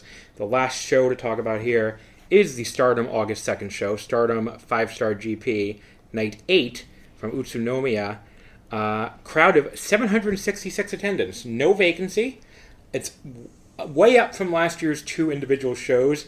I guess keep in mind that it was a double header last year for Utsunomiya as compared to 1 show this year. But even with that said, they did more than 220 more than the top of the 2. So they did 542 in the afternoon last year and 502 in the evening. And they came within 300 people with this 1 show of the 2-show number they did last year, which is kind of crazy. It's their second biggest crowd in this building, period, after the Path of Thunder pay-per-view back in 2025, which did 896 with some kind of bigger setup, as I recall. That was the one that was headlined by Rina challenging Starlight Kid for the Wonder. Had that crazy tag match with Saya Kamitani and I think Natsuko Tora against Tam Nakano and Sayaka Kurara with the whole Will Sayaka turn heel angle that set up, of course, the career versus career match. Great show. But yeah, this is the last show we're going to talk about. I'm going to go a little quick here. We got bowling to go to. We're going to go bowl. That's our last thing we're going to do in DC, basically, before we go home tomorrow. And, took forever to get a fucking seat at Kurasushi, too, which did not leave me a lot of time, but what are you going to do? It was the suggestion for ever in downtown Washington, D.C., a reservation at the Kurasushi there is a suggestion to them. It's not an actual reservation like at any other restaurant, including any other American Kurasushi I've ever been to. But anyway, you'll still be waiting a fucking hour for your table, probably. The show opened with Saya Kamitani. Oh, this was almost all blue block, by the way, but there was one red block match, and it was to let the fine people of Utsunomiya see all 3 of their children, all 3 Minami sisters from the city, so that made sense. But it's a 9-match show as a result, so again, I'm going to try to be a little quick with some of these here. The opener was in Blue B. It was Saya Kamitani defeating Kikyo Furusawa in 7 minutes and 15 seconds. So she went to 2-0, or 2-1, excuse me, for 5 points, while Kikyo fell to 0-5. Not surprising there. We really don't expect her to get any wins in this tournament. There was this one guy chanting, Kikyo, Kikyo, during her entrance, all by himself. So a real shooter there. They did some amateur-style grappling at the very start of the match, which... for 2 people who, to my knowledge, have no legitimate combat sports background at all. I mean, Saya was a failed idol, and Kiko was a wrestling fan from, a sort of famous family. All those tweets that went viral that were, people have been like, oh, my friend's a wrestler now. They were like New Japan and Stardom fans, I think. But yeah, it's a fan against an idol. And like they were doing amateur wrestling. It looked pretty good. Kikyo tried to tee off on Saya with forearms to the chest, but she just absorbed them all and then rocked her with one of her super hard ones that almost seems to defy physics. I never understand where she finds all the strength for that. Kikyo was very spunky here. She got near falls off of flash cradles, including a great reversal of the Star Crusher into an inside cradle for a 2.9 count. And even briefly got her ankle lock on, but Saya got her in a Boston Crab and sat back on it for the tap out. Good rookie versus vet opener here. 3 1/4. Enjoyed it. I'm going to take a sip. I'm going to have to, guys have to wait for me to take a sip of this drink. Because there's no one else to cover for me to wait to take. It's just me here. Blue Stars A. Suzu Suzuki defeated Rion in 4:21 with the tequila shot. So Suzu stays perfect at 4-0. Our red belt champ is tearing through the competition in Blue A. While Rion, the twerp, stays winless at 0-4. Rion charged Suzu before the bell. That went okay for her for a few moments before the champ just ran her down with a shoulder block. She ran her over like she was running over roadkill. Then begun the hair tossing has. Ryu, I don't know why I'm on such a wacky one all of a sudden. Rion got some nice offense of her own though, including this huge drop kick right to Suzu's head as she was leaning against the ropes. That looked brutal. Now, a tiny, adorable wrestler killing people with drop kicks against the ropes. Welcome back, Natsupoi. She's not even retired yet, and Rion's already trying to take her place. Suzu pins her not long after that with the tequila shot, though. This was like really rocking and rolling. I was like, damn, I wish this got more than 4 minutes and 21 seconds. I went 3 stars on it. Just, it was too short, really, I think, to go that much higher. It wasn't like spectacular and short. It was just, it felt like they're on pace to do something better, as it is like 3 stars, but should have got more time. Excuse me. Suzu is a fucking natural as your dominant champion. She comes out there with that red belt held up, just overhead the whole time. She looks, and then she just fucking kills, like she killed poor Suzu here. Poor Rion here with that shoulder block. I mean, she is, again, she looks like someone born to play this role of like the natural bully champion. So I love Suzu in this role. To me, I liked her already. She's not like a fave of mine, right? But she's like that next tier down, right? Like not people that I quote unquote stand over, but people I still really like. And to me, she's leveling up during this title reign. She's one of those champions. Sometimes I think we all know this as wrestling fans. Sometimes you put a belt on somebody and you're like, I don't really see it. Is this person really a champion? Sometimes you put a belt on somebody, even somebody you weren't expecting, and you're like, that is a fucking world champion. I think Yota Tsuji is a great example of that in New Japan, and we're going to talk you're going to hear me talk a lot about that when we get to the New Japan section, because man, is that guy having an amazing G1. I raved about it already, and you're going to get to hear all that. But Suzu, you put this red belt on her, that is a fucking champion. She carries herself like a champion, she looks like a champion, and it's really working for me, having Suzu as the red belt champion, even more than I thought it would. So, shout out to Suzu. Miyu Amasaki in the next match, beating Aya Sakura in 8:58 with the Tensei. Aya drops to 2-2 here, while Miyu gets to 4 points, but she's 2-3. And speaking of wrestlers I am stands of, this would be really tough for me if I was in person, right? Because these are 2 of my fucking favorites facing off here. It would be if I was there, like I said, it'd be a real, who do I cheer for? Who am I doing the calls for? Who am I chanting for? I guess if I was there, honestly, I probably would have gone with Miyu because the crowd was so behind her. I'm just like, let me just follow the crowd here. I love them both pretty much equally. Let's go with Miyu. I forgot, by the way, as much as I love Aya Sakura, I forgot this match was a battle of one half of two sets of tag champions, because who the fuck cares about the New Blood tag titles, especially now that there's no more New Blood shows? They haven't been New Blood shows since I don't even know, March, I think? Maybe April? I don't think so. I think it's March.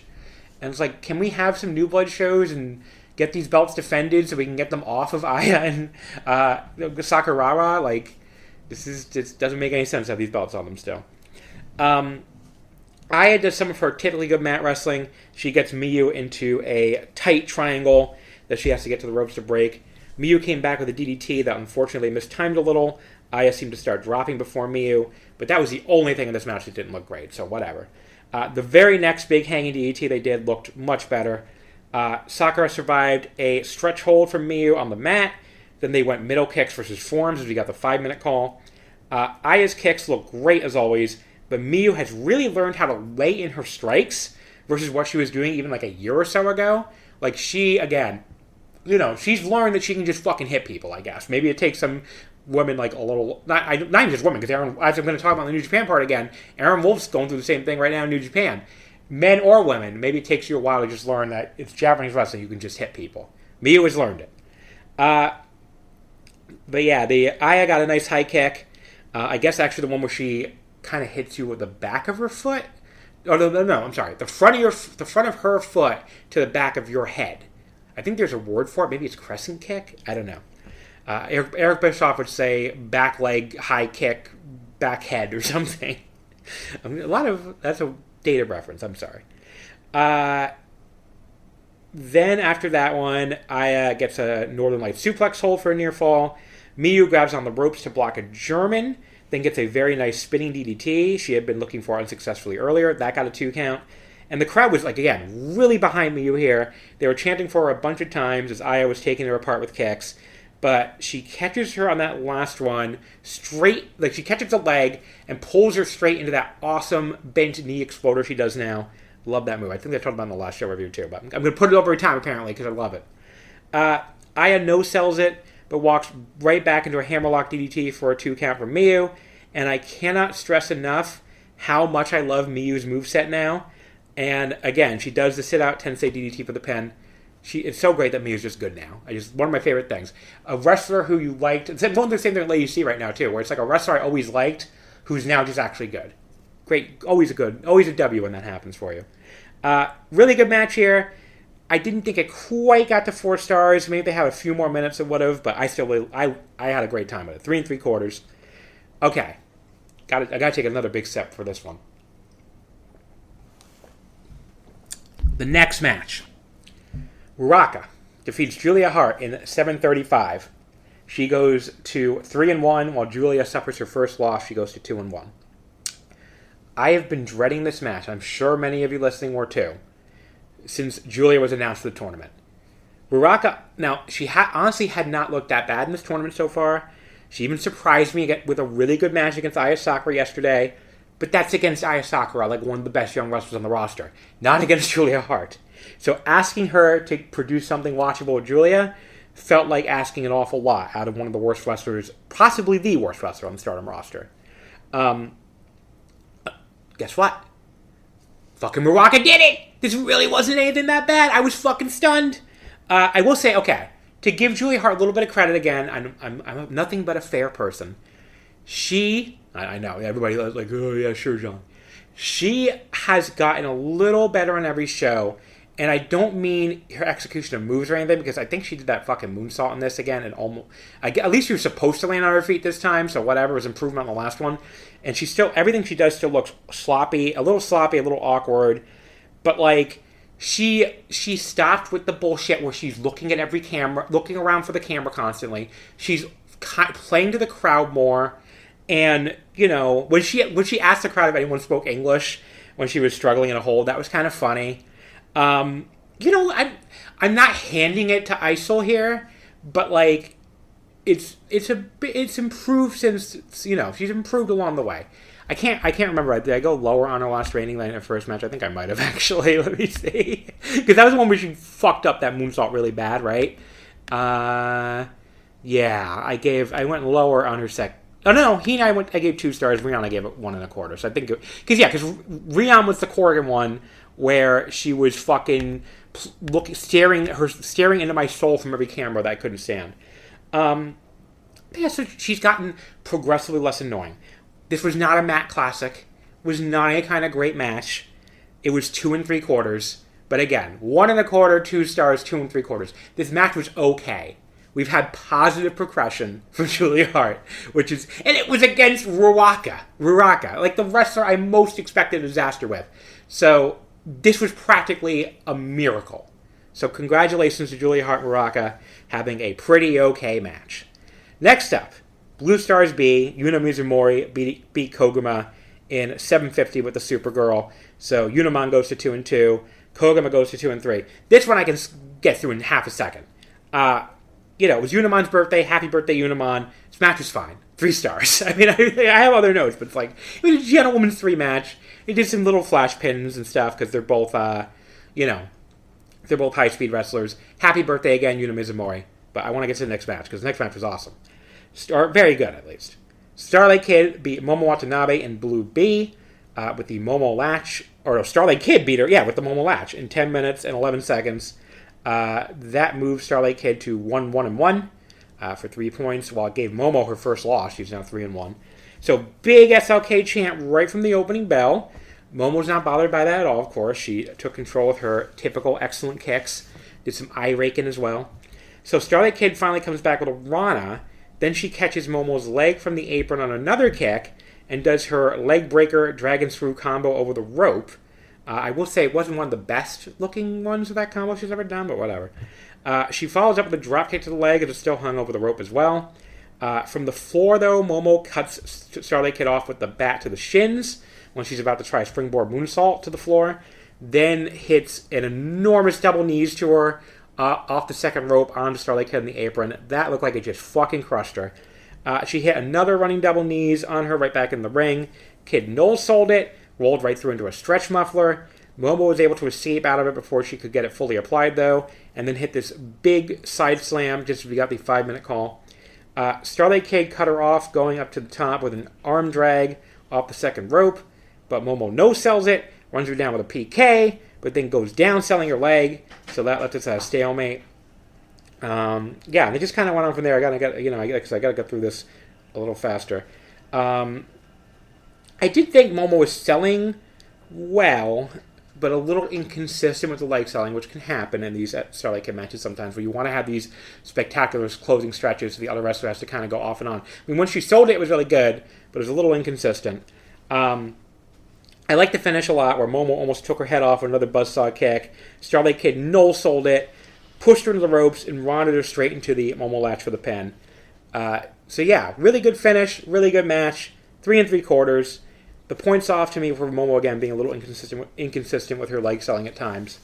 But it didn't bother me that much and keep me from thinking the match was a banger. It was a banger. Yuri Hime appeared at the end of intermission, announced she hopes to be back from her injury at the end of September or early October. Good news, obviously. Next match, Ami Sourei beat Hanan in 11-16. This was Blue B. Hanan is now, that was her first loss. She's now 3-1. Ami's now 2-2. Obviously, this was the first of 2 big shocks with the hometown girl here, Hanan, losing. So normally when I watch these shows at home, Nicole's not usually in the same room with me. Sometimes she is, but sometimes, we're watching different things in separate rooms. And her reaction again to Hanan's theme song, where she was just like, oh God, or wish you, what now I can't remember what it was. What the fuck is it? It's like, wish you happy sunshine, da da da, I don't know. Now I can't think of it. I could probably fucking do it any other time, but the time I'm trying to do it on demand here on this podcast. The match started hot with Nicole. You can sing it for me. You love the song. Wish you happy sunshine. I think something. Girl is in there. Sunshine Girl. Or something like that. Yeah. The match started hot with Ami grabbing Hanan from inside the ring and just slamming her hard on the floor immediately. Now, points to Hanan. I'm almost positive she was fucking selling the leg still from yesterday. Because remember, Starlight Kid destroyed it in the main event. Because Ami, I didn't think I'd worked on it that much, and Hanan was already fucking hobbling around on it. That was really cool. It's the kind of thing I love to see in a long tournament like this, where it's like, okay, my leg got fucked up yesterday, so I'm going to sell now. Really, really good stuff. These two are just such a cool pairing. The 5'6" Hanan against the 5'7" Ami, one of the only wrestlers in the company who stands taller than she does. And because Hanan likes to sell and play underdog anyway, so it just looks great when Ami is fucking spinning the tall Hanan around in her arms like she weighs nothing for the black hole slam that she does.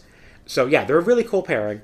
Hanan countered the like thunder just after the 10-minute call. She landed on her feet behind her, immediately cradled her for a pin attempt. I thought for a second that was going to be the pin, because I was not spoiled on this. I was like, oh, that's how she's going to beat her, but no, Ami kicked out. Ami, because again, I was assuming Hanan was going to win in her hometown. Ami just killed her, though, with a really nice standing lariat. That gets her a 2 count. Goes to like thunder again. And much to my surprise, she fucking hits it and the hometown girl just gets pinned. I'm fucking there for an Ami versus Hanan white belt match in September or whatever, though. That sounds great to me. Another very good 3 3/4. I thought really hard about going 4 on this one. I did go 3 3/4 instead. And yeah, the finish was shocking in a good way. I just didn't expect Hanan to lose here. And Ami did challenge her to a white belt match. I'm pretty sure Hanan said yes, but after I get through the 5-star, I think it was like 5-star Wataru, and Wataru is like to cross something, so I think that's what she said. But yeah, the crowd laughed. Because the way she delivered too, she's like, can we please get through the 5-star first? But sure. Assuming that's what she said. The next match was Hanako beating Hina in 14 minutes and 8 seconds for the JP Coaster. Speaking of shocks, on multiple levels here. The result and the match quality. Hanan goes to 2-2 now. Hina drops to 1-3. This ended up being my match of the night, which I would not have guessed going in. Hanako dominated early. Hina came back with a very nice judo throw, and it did feel extra satisfying watching her take down her much bigger opponent like that. I do think her selling, I guess to nitpick, during the Boston Crab portion could have been a little better, but that's okay. She looked a little, not as expressive as I would like. But this was a stronger match than I would have expected, especially down the stretch. Hanako survives an STF from Hina. She makes the ropes, and then she gets her in that head and arm choke she does now, and just fucking spins her around by her head, which always looks very brutal. And then she even, after Hina's feet were back on the mat, she was kind of just shaking her back and forth like a rag doll. I'm like, Jesus, Hanako. Hina had to answer with this huge roaring forearm to the face, and after she got out of the head and arm choke, then to this enormous suplex, I think a T-bone suplex, not quite the exploder. And then she really shows off her strength, which if you saw those pictures Hina was posting on social media recently, by the way, the girl got some guns. But she was showing it off.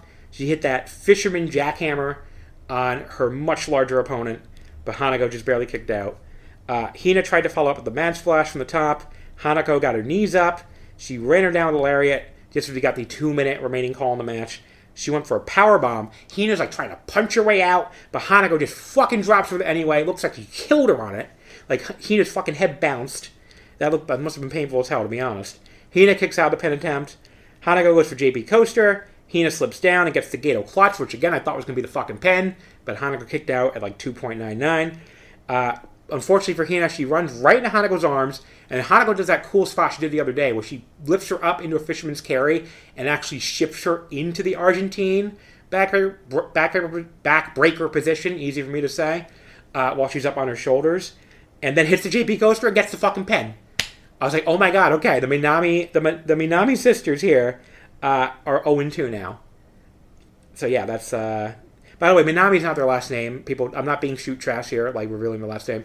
It's because all three of their names have the character for South, the Japanese kanji for South. That's why they call them Minami sisters, because South is Minami. Anyway, wanted to explain that for someone who thinks, just in case someone thinks I'm doxing the Minami sisters on the air. I'm not doing that. But yeah, I did not see that coming. They're now 0-2. Awesome fucking match. Easy 4 stars. I thought about the quarter star higher. I love this fucking match. Great to see Hanako had that kind of performance where it all looked relatively effortless for her, which it doesn't always. And of course, I'm sure it helped to have Hina as her dance partner because Hina's fucking great. The result's even more surprising when you remember that Hanako beat Hina for the future title back in September, the end of September. So Hina getting revenge at her hometown seemed obvious right up until it didn't happen. All right, I'm running low on time. I got to call it super in 2 minutes. It's Aoki. She loses to Rina finally. We finally get a Minami sister win. Rina beat her in 14:36. And that's Aoki's first loss to the tournament, believe it or not. She's now 4-1. Rina is now 2-2. Some of the strikes these two traded were super hard, as you probably expect.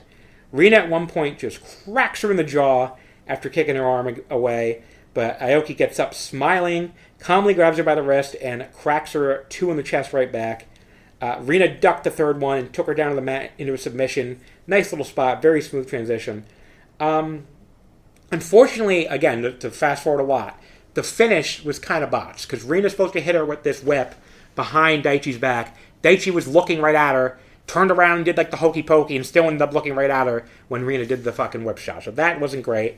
But yeah, I thought it was good. I mean, 3.5 stars probably. It was a good main event. Just wasn't up to the level of the last few matches for me. Kind of funny to see the heel sister win via cheating as the big babyface hero, doing what her sisters couldn't, but okay. And then I was all ready to say it made no sense for Itsuki Aoki to offer a handshake after Rina basically cheated to win, just because they're in her hometown. But it was actually so she could bite her arm instead. So Aoki had a plan. It was a comedy spot. That was funny. Carry on. But yeah, overall, another strong show, especially in the back half. Finally, Julia Hart managed to have a match above 2 stars. Congratulations to her. All right. Very quickly go through the standings. I mean, they're going to be outdated by the time you guys listen to this anyway, since there's a show on Monday. But yeah, Blue A, as we are here after this night 7. Suzu is in first with 4-0 for 8 points. Ruaka has 6 points, 3-1. Julia has 2-1. Aya and Hanako are both 2-2. Aya has a tiebreaker on her. She beat her back on night 1. Miyu is 2-3. Hina's 1-3, and Rion is 0-4. Blue B, Momo and Hanan are tied for first. Both are 3-1. Momo, I can't remember. I guess. Oh no, they haven't faced each other yet. Saya Kamitani is 2-1. Ami Sore and Yunaman are 2-2. Wait, did they face each other on last night's show and Hanan won? Am I going crazy? Let me see. Blue B, Hanan. Oh no, they haven't faced each other yet. What am I talking about? Anyway. Yes. So Ami and Yuna are both 2-2. Koguma is 2-3. Starlight Kid is 1-1, and Kikyo is out already at 0-5. I think. I don't know. I don't see how she could catch anybody. Red A, Itsuki Aoki is now 4-1. Maika's 3-1. Azumi's 2-1. Natsuka Tora and Rina are 2-2. Tomika is 2-3. Sayaka is 2-4, and Akira Kuragani is 0-3. Red B, Kanami is 3-0. Sai Ida is 3-1. Rina Yamashita is 2-1-2. Maki Ito is 2-1-1. Utami's 1-2-1. Mei is 1-2-1. And Azusa is also 1-2-1. Lacey's 0-4. So yeah, 3 shows are coming up before the next week's episode. Oh no, actually, I guess it's 4 shows. They're doing a split thing on Friday, or is that like? Oh no, I think that might be one of these like. Never mind. It's 3 shows. The Friday stuff is people guest appearing on stuff. So Monday is 8 tomorrow. By the time most of you hear this, I'm not going to preview this show, but it'll have happened already. But yeah, Stardom in Korakuen is on the 3rd. That's on Monday. And then there's a double shot this weekend. The 8th they're both in Sapporo, actually, the 8th and the 9th in Sapporo. So yeah, we'll talk about all 3 other shows next week. I got to get an Uber. I got some bowling to do. But hold on one sec, folks. I have a lot to say about New Japan and this G1, so you can hear all about it in just a second. Welcome back, everybody. I don't know why I shouldn't start. I just almost did the show starting thing again. So we're back here on the episode. You've heard all the Stardom reviews, including the 2 I haven't done yet. But the episode continues now with the G1 Climax. Again, we're doing all 4 of these shows on each day. And it's Wednesday the 29th, and we just finished watching Night 8. Quinlan's still in New Jersey. The next time you hear us, he'll be down here in D.C. with me. It's very weird and very confusing. But how you doing, Quinlan? I'm doing good. Welcome back to the show. Thank you. The Blue Jays actually won today. Can you believe it? Did you go to 2 games or just 1? Two games, yeah. So I saw from social media. I don't think they did well yesterday. No, well, so it became 8. They came all the way back to make it 8-6, so it was actually close at the end. But yeah, they did lose. But yeah, when they won on Monday, because it's a 3-game series in baseball, I was like, okay, that's going to be their only one of the series, and the 2 I go to are going to be the ones they lose. And that started out happening yesterday, as I talked about at the start of the episode. And then today on Wednesday, they actually fucking won a game. So it was good. I mean, it was good. I mean, we had our young ace on the mound, Savage, and he pitched really well. And they actually scored some runs. So really never, they won 5-2. And that score, if anything, flatters the Nationals. So, but yeah, I had a good time today. It was a really good game. It was very hot out there, but if anything, it felt hotter than the actual temperature, I think, because of humidity. But yeah. I'm just now getting ready for you guys to come down. Tomorrow we're going to do some karaoke before Otakon, which I'm way more excited for than the convention itself. So, but yeah. And Felix sent me our friend Felix sent me like a whole novel about where he wants to eat tomorrow. Oh, I'm glad he didn't say that to me. I guess he thinks you're in charge of food. It was like, anyway, the first night of G1 we're going to talk about here is night 8 from the Yamato Arena in Osaka, 2,025 attendance. The first thing with the attendance is this was up enormously from last year's G1 show in the same arena, which did 1,390 for night 8. That was a Zack Sabre Jr. versus Takeshita main event. Takeshita really means nothing as a draw in Osaka, even though it's his hometown, which you talked about last year too, I think. But I think just because DDT means nothing in Osaka, they're like a very Tokyo promotion. But yeah, I mean this is a big crowd. I mean they did only 63 fans less than Noah's extremely loaded up summer epic show in Osaka from 11 days ago. So yeah, I mean good number, and the crowd was loud all night. Yes. Yeah. Yes. But yeah, this was a really fucking good show. There was one match I didn't like, which I wouldn't even surprise me if you liked it more than I did. I But think the I other know which four, one it's going to be, but yeah, the other four were all fucking great. So started out the first G1 match with Jake Lee losing to Bolton Oleg in 10-18 with the Kamikaze. Jake Lee was once again barefaced. He had no clown makeup. So that's interesting. It's like he's abandoned the clown makeup now, during this tour. Because the second one in a row, I think. Didn't the announcer say Oleg requested he not wear it or something? Or am I making that up in my head? Where You might be.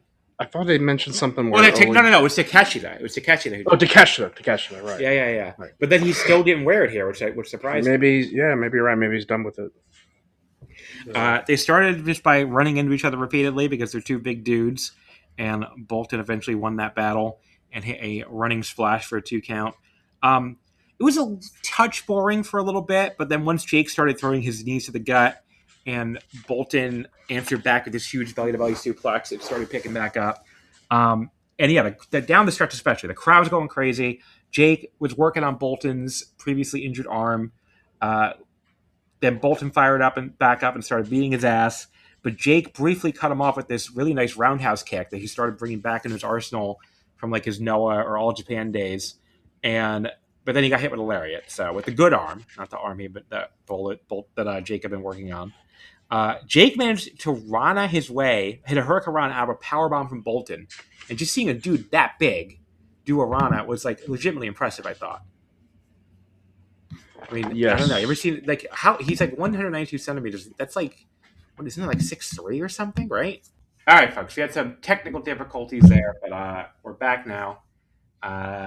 So yes, to answer my question, Jake Lee is 6'3", so he is taller than me. So yeah, impressive to see a guy that tall do a Rana. It didn't work the second time though. He tried to counter on the powerbomb again with the Rana, and Bolton blocked it and just powered him straight up and hit 2 straight powerbombs. But Jake just barely kicked out just as he got the 10-minute call. And then Bolton finished him off with the Kamikaze almost immediately after. Other than the few kind of boring minutes towards the start, this was really great. I went 3 3/4 on it. I would just say I think people need to get out a Jake Lee apology form because he's been really good in this tournament, I think.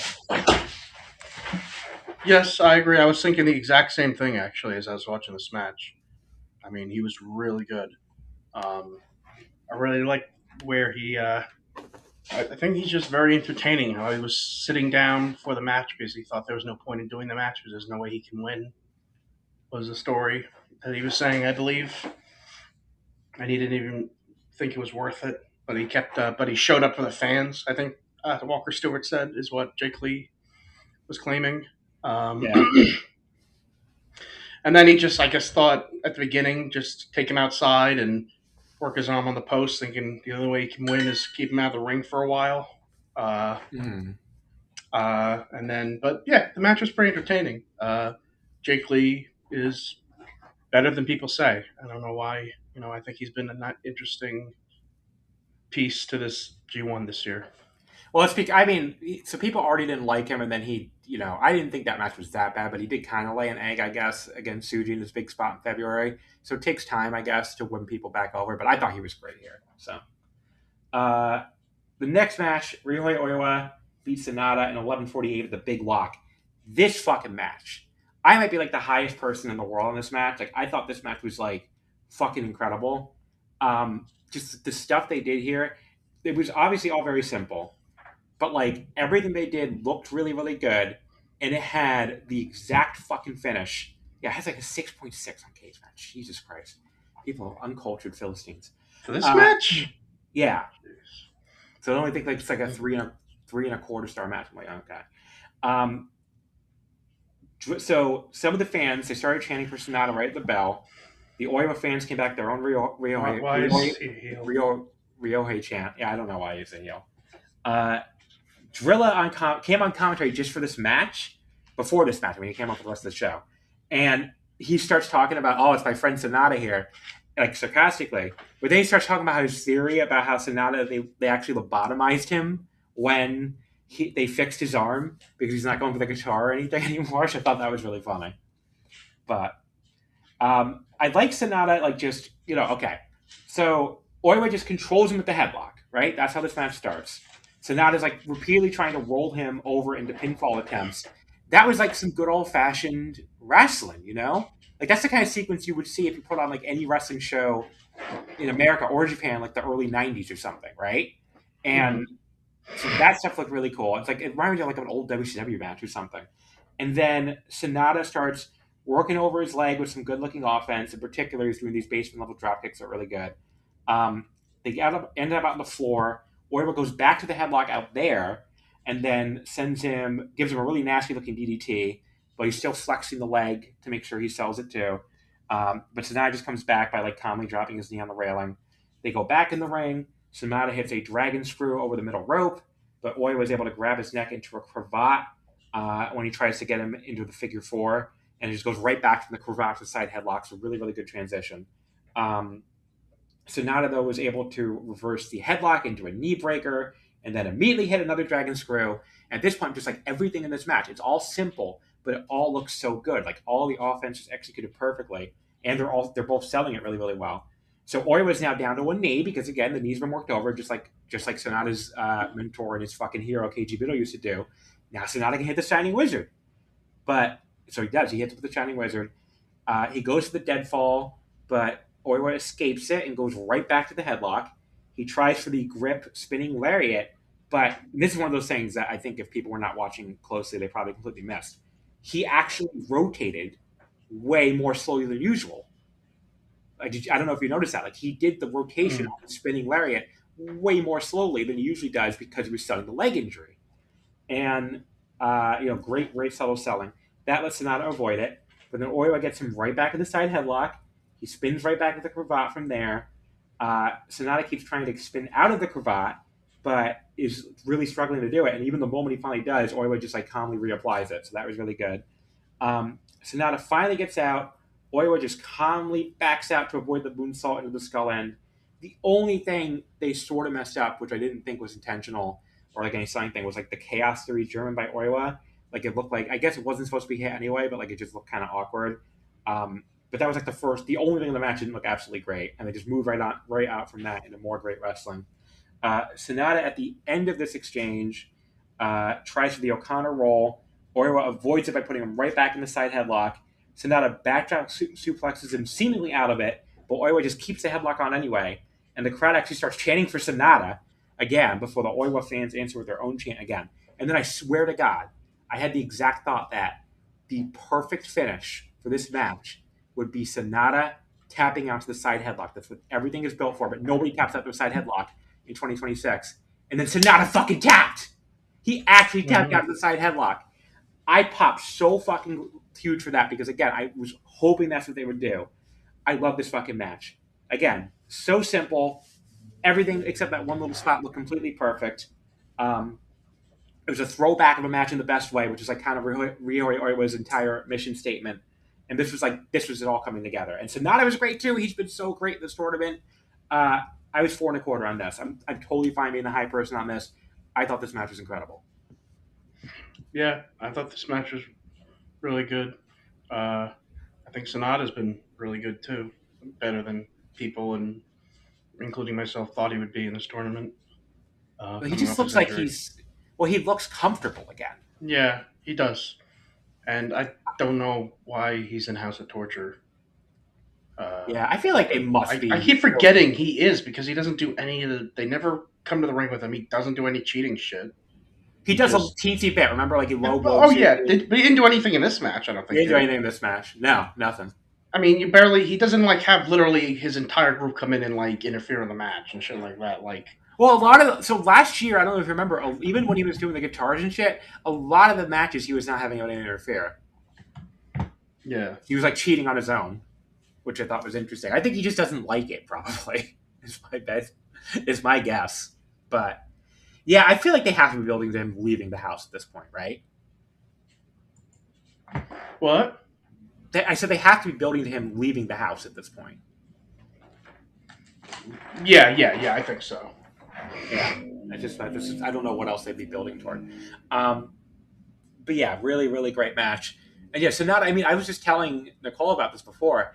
You forget how long this man was hurt. He was hurt coming out of the Dome match where Naito beat him. Like, he had the torn bicep after that. And that's why everybody was surprised that they just went right back to that match in February, New Beginning. That was 2.5 years ago. So he had that bicep injury for 2 fucking full years, basically, because that was the Tokyo Dome in 2024. Yeah. And then, oh, sorry, back. Yeah, something just started playing. But yeah, so he had the bicep injury for 2 full years, and then, you know, he got injured. I mean, he finally took the time off this year. He took the 5 months off, but like, I can't even imagine how much pain he must have been in by the end. So, yeah, no wonder why he became a much shittier wrestler, because like his fucking arm was hanging off. Yeah, he probably should have gotten the surgery a lot earlier. But I think you're right. I think he's probably leaving House of Torture soon, and I think a wrestler from maybe he should switch positions with a wrestler from another group who I think belongs more in House of Torture now. But we'll get to him next, I think. Oh, yeah. Konosuke Takeshita defeated Great Okan in 14:36. I will say the inmates hated this one too. So they almost have the same rating as me, actually. So from that Pro Wrestling Excellence, we went straight to Okan, apparently attacking Takeshita in the back and bringing him out on the stage to light booing. Okay, whatever. I'll say this for Okan. He did throw him in the railing pretty hard, I guess. But as usual for him in this tournament, the outside brawling just felt like it went on fucking forever. It does get the crowd to cheer for Takeshita. I've noticed the New Japan crowds in general seem to like Takeshita more this year. Would you agree with me? Yeah, and I would say so. He's not like a top babyface or anything, but I would say they like him better. I think it's because they don't feel like he's being pushed unfairly over their own homegrown people anymore. Probably. I mean, unless he wins his G1, but I don't think he will. But. Yeah. I feel like they wanted Shuji to get his moment, and he obviously did. So now I don't think they're as hostile to him. But yeah, the crowd was into this even when I wasn't. So that has to be fair. So Okan pulled the ref in front of him to stop Takeshita from running him with a knee, just as his match was getting exciting for a second. Then just sort of lightly tossed him into the exposed corner they had taken the turnbuckle pad off earlier, which really sums him up to me somehow, the whole sequence. He's Mr. Boredom at this point. Every time the match is getting remotely exciting, he's like, all right, time to go back to being boring. I don't know why the fuck Takeshita, to criticize him for a second, started hitting like a lariat and a super hard elbow at the arm Okan was working on for the entire match at that point, but that's what he did. And then the ref got bumped. Okan hit a low blow for the 10-minute call, and I was like, please have this match. Okan brought in 2 chairs while Marty Osami was back to having to pretend he's in a coma for hours from being lightly bumped, which I thought we were kind of... Even Ren Narito has not been doing that really in his matches with the ref. So I was like, why are we back to this shit where the ref's in a fucking... down for so long, he should fucking have like oxygen problems. Takeshita threw one of the chairs in Okan's face and hit the Blue Thunder Bomb, but Marty was somehow still fucking dead. Takeshita went over to check on him. Drilla was so funny on commentary at this point. Like, Takeshita, you could hear him on camera saying "Onegaishimasu." So Drilla was like, yeah, lock in Onegaishimasu. Lock in Onegaishimasu. Get up Onegaishimasu. I can't do it for his accent, but like, he sounded like fucking Sean Connery and You Only Live Twice saying Onegaishimasu. You know? Yeah. You remember Sean Connery trying to speak Japanese? That's what he sounded. I tried to erase my memory of that because he was really bad at that. Yeah. That distraction, of course, lets Okan attack him from behind and drop him with the TDT on a chair, but Takeshita kicks out. Uh, Takeshita hits a big running knee, and at least he's selling really well, I guess, besides inexplicably using the bad arm before. He goes for another running knee to a kneeling Okan, but there's another handed to ISO moment, which I had a bunch of on the last episode. Okan collapsing onto his back while giving him the double middle fingers to avoid the running knee. That was funny. I did laugh. Takeshita just deadlift Germans him from there, but Okan trips him into the exposed corner and then puts him in a claw. He hits a pretty hard knee to the gut, goes for the claw slam, but Takeshita rolls him up out of that for a 2 count. This did get a bit better at this point. I'll give them that.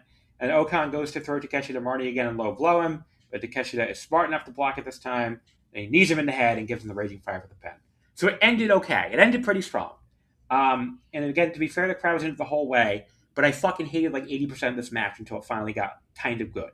So Okan has like become my, like the way everybody used to react to House of Torture Evil when they hated him. That's how I react to Okan now. Like, because I at least found that version of Evil amusing in a way I do not find this version of Okan amusing at all. So I was like 2.25, like below average match. It's not the worst match Okan has ever had, especially probably it's not the worst match of this tournament he's had so far even. But yeah, it's really, and it's nothing against Takeshita, who's having a great tournament and really made this watchable at times. This rating, I'll give you like, because I keep these average star ratings, right, in the spreadsheet, like a total loser. Mm-hmm. This rating dropped poor Takeshita's average star rating in this tournament for me from all the way from 4.25 to 3.85. But it also, then it raised Okan's average for me in this tournament from 2.19 to 2.20, which I thought was so funny when I entered those two in. So, I don't know, do you like this? I know you're not as big of a hater of Okan. No, this was the worst match of the show, I would say. I mean, I guess it was a slightly less shitty House of Torture match to me. But that's not saying much. It had one of those things that I love when they start, but I guess usually with House of Torture, they beat the fuck out of the guy coming to the ring. They throw him in the ring, and Marty Asami immediately rings the bell. This time, at least he asked Takeshita's broken and unconscious body if he wants to go, and then I guess he said, "I'll take your silence as a yes," and rang the bell. But at least he did look like he checked. I don't think he got Marty. I remember what you're talking about when Marty didn't use his check. He'd be like, "All right, just beat the shit out of this guy." Second, the corpse is in the ring. Ring the bell. Not my fucking problem, buddy. But yeah, like at least he did go. Like, you ready to go? He didn't answer. Well, let's get started. But yeah, I don't know why. I feel like Greta. Is he House of Torture bound? Is that what they're doing? Like, I feel like well, the United Empire also heals now, so I know, but they don't do all the shit Khan does. Like, Kanari doesn't do any of this stuff, and tell him a little, I guess. A little, but nowhere close to all the. I mean, maybe it's just Akira does. Even if he isn't, like, I feel like he would fit better in House of Torture at this point. But no, I don't disagree. Even Walker Stewart was saying he's like becoming the new evil. So, like, I don't know. I guess we'll see. Maybe that's, but I feel like he might. I feel like that's where he belongs now. But I don't know. But I mean, what is his record now? Does he only have 2 wins? Is he 2-3 or 1-4? He's 2-3. Yeah. Okay. Yeah. Although by the time people listen to this, they'll know his actual record. Since we're this is just Okay. Yeah. It's funny though. Yeah. Yeah, I wasn't that big fan of the match either. Although I think there have been worse. But yeah, there have been worse matches. I agree. The end of it kind of. I would have gone if this match ended before if this match ended before the last little stretch. I would have gone like 1 star on it. So the last little stretch is really good, but that was what saved it a little bit. The semi-main event: Shingo Takagi beat Hiroki Goto in 16:40. So Shingo got 4 points. He was the only guy stuck at 2 points at this point. So yeah, some good early action here. Mostly Shingo doing his, those little combinations of strikes he does. They're always really good. He was really controlling the match so far, even having time to fist bump Gato up to that point. Up to having time to fist bump Gato on Japanese commentary in between beating poor Goto's ass some more on the outside. So I was surprised he won at the end because he just kind of was so dominant. They just started throwing nonstop bombs. It's one of these matches I feel like I barely have to recap for anybody. Like, if you closed your eyes, for better or worse, you could imagine exactly the match they had. I saw some people like in the Super J-Cast Discord who were really down on it for that reason, but I thought it was a pretty awesome match. I mean, it was a very like 2010s New Japan match, which it's going to really appeal to some people. I kind of like the different stuff we saw in the Yuto and Tsuji match and the Sonata and Oiwa match better, but it's still I'm not going to be like, oh, this sucked because it's just a normal great match. I still thought it was pretty great. Um, and yeah, Shingo ends up winning at the end of the great closing stretch with Last of the Dragon. Um, I went 4 stars flat on it. I could see I could see people liking it more than me. I could see people disliking it more than me. Cage matches surprisingly right in line with me. They're like 8.08. I would like this more. But anyway, 4 stars. Awesome match. What'd you think? Yeah, great match. Not as good as the main event, but yeah, I think I thought Walker Stewart was really good, telling the story of how Shingo needs to avenge his loss of when Goto retain the world title against him. Yeah, it was Dominion 2025. Yeah, and that added being reminded of that made the match better. I thought because it looked like Shingo was really like, well, he's always intense and looks like he wants to kill people when he's wrestling. But yeah, these two just beat the crap out of each other. Not as much as the main event, but yeah. How are they the same age? Are they? I feel like Goto's older. Goto is older. Okay. Yeah, Shingo is like, I want to say 41. No, he's 43 actually. I thought he was younger than that. Yeah, Shingo's older than you think. Yeah, that's what I thought. But I think he's like exactly a year older than me. Goto's 47. So Goto's even older. Goto's holding up really well for a man pushing. Really well for a guy that age. Holy shit. Yeah. This match was great. Yeah. Main event, Yota Tsuji beat Yuto Ice in 26:08 by KO. There's no point in recapping this whole match because the whole match was basically Yuto Ice slapping and chopping the fucking shit out of, I'm sorry, I said that wrong.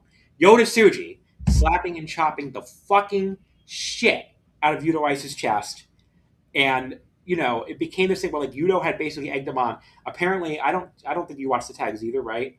But apparently after one of the tags recently, Yuto had held up the IWGP Heavyweight title belt. And that really pissed Tsuji off to the point where I guess he felt like he had to put him back in his place. I mean, the announcers talked about that anyway, so it's not like... is this real or... What? So is this kayfabe or was that not supposed to happen? No, kayfabe. Okay. Yeah. Yeah, I mean, there was stuff in their commentary leading up to the match about how, they kept Yuto Ice challenged that loser has to buy, the winner has to pay the next time they go to a hostess club. And Tsuji that's awesome. And Tsuji said, "Oh, everyone remember Tanahashi's requirement? Well, we're gonna get to see Yuto Ice cry his eyes out again." Or something, and with a big fucking smile on his face while he said that, and you're really gonna see him cry this time. And he brought that up, and I was like, "Oh god, these two are gonna the hostess clubs." That people who don't know what a hostess club is, that is no fucking joke. You could spend a fucking the equivalent of $1,000, like a fucking 100,000 yen, very fucking quickly in that fucking place, especially two people. And Tsuji accepted it. Did he say something about the hostess clubs? Okay, loser has to pay next time. So because I don't know if people know this, you don't have to just pay for your own drinks. You have to pay for the girls' drinks. Yeah, you have to pay for both. Yeah.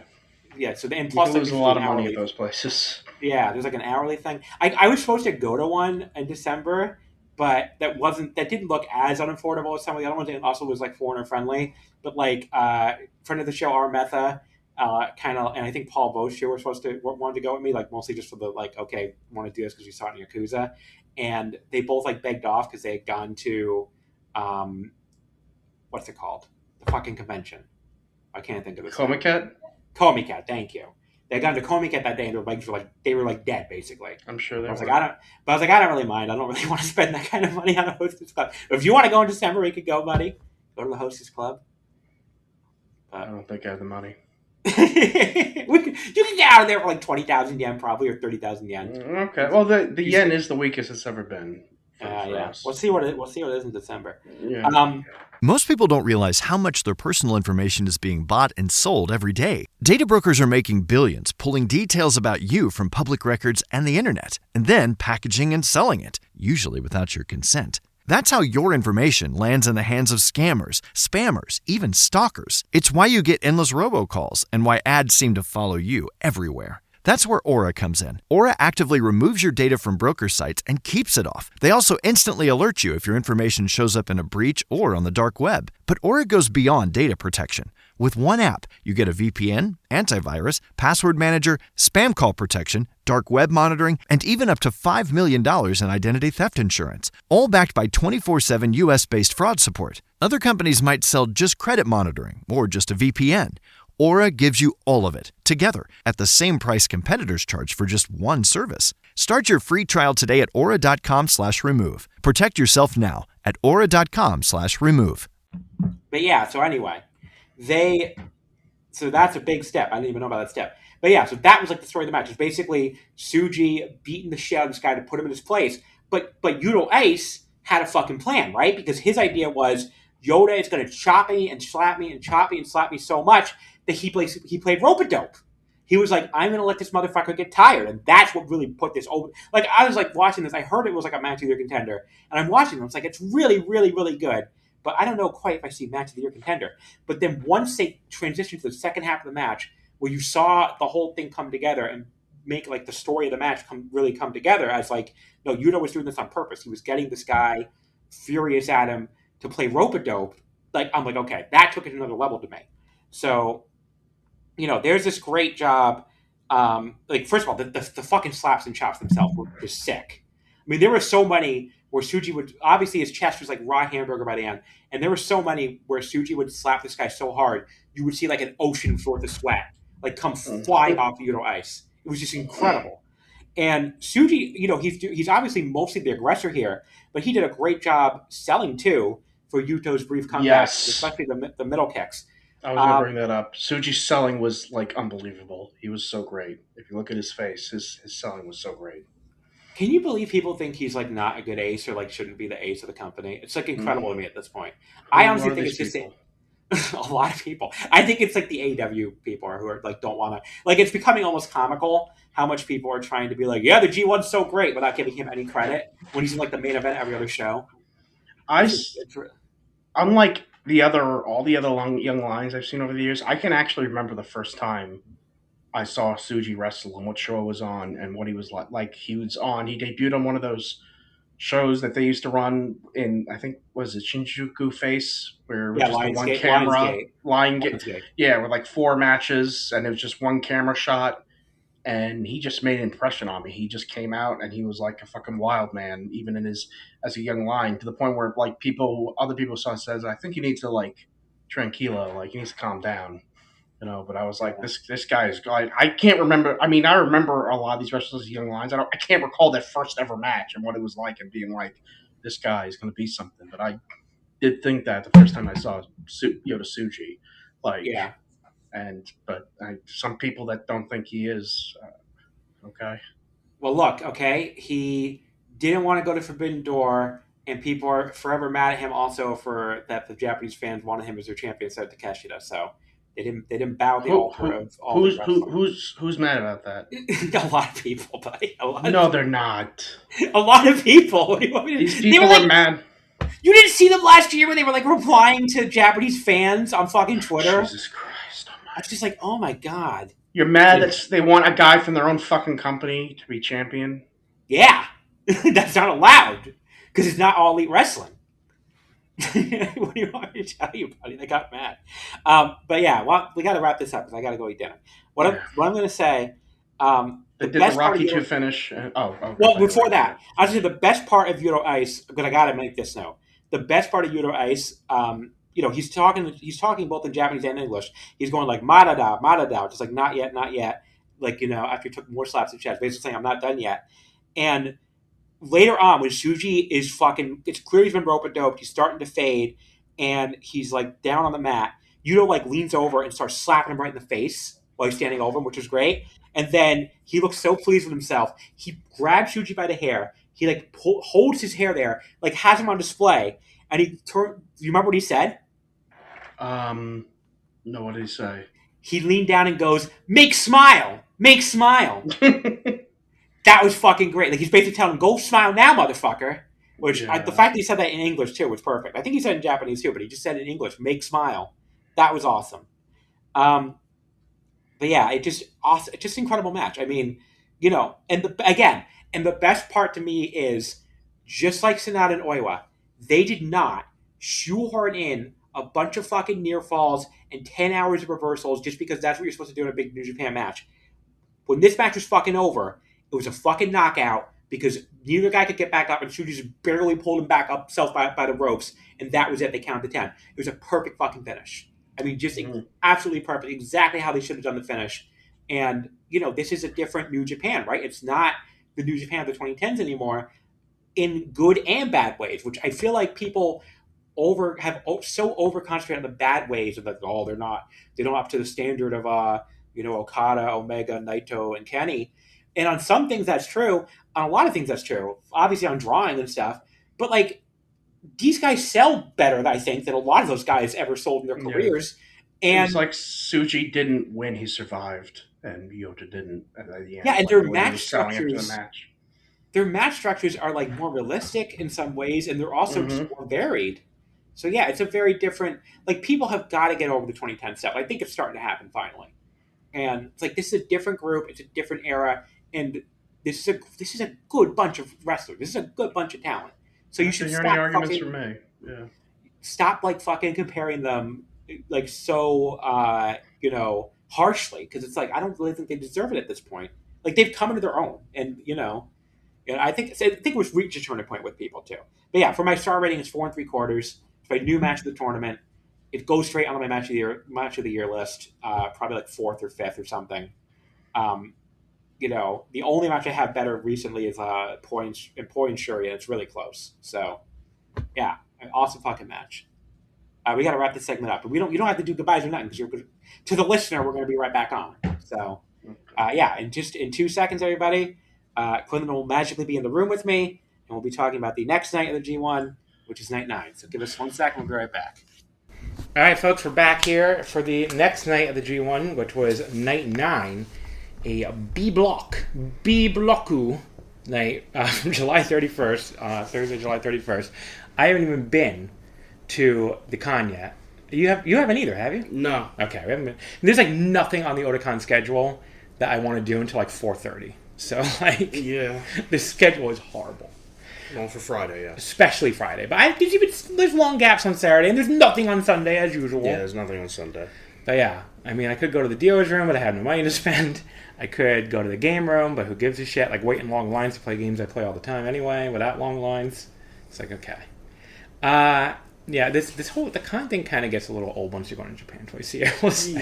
Yeah. Like, I could simply play Sound Voltex and Tune Them in a Japanese arcade where they have 15 machines. I don't have to wait behind 10 people.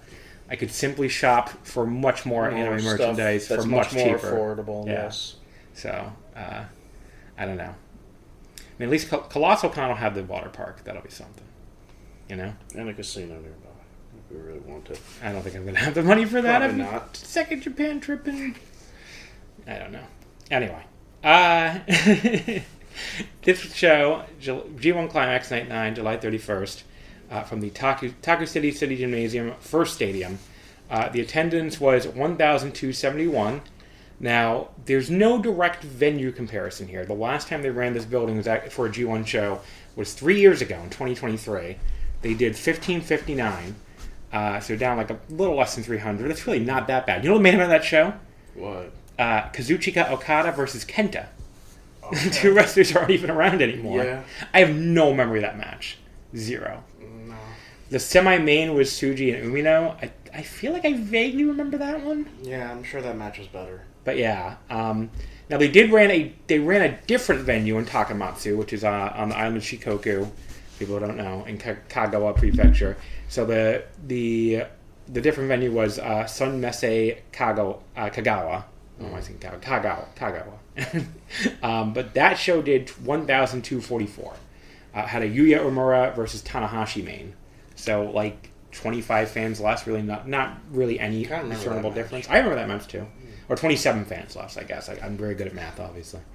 That could just... The being up 27 fans, though, the fucking Takamatsu City Gymnasium could just be closer to the train station, the main train station, than the San Messe Kagawa. Like, there's like a famous thing in Hamamatsu where there's like Axe City Hamamatsu and Hamamatsu Arena, and the Axe City Hamamatsu, which is the one I've been to, it's literally like a 2-minute walk from the train station. It's practically connected to it.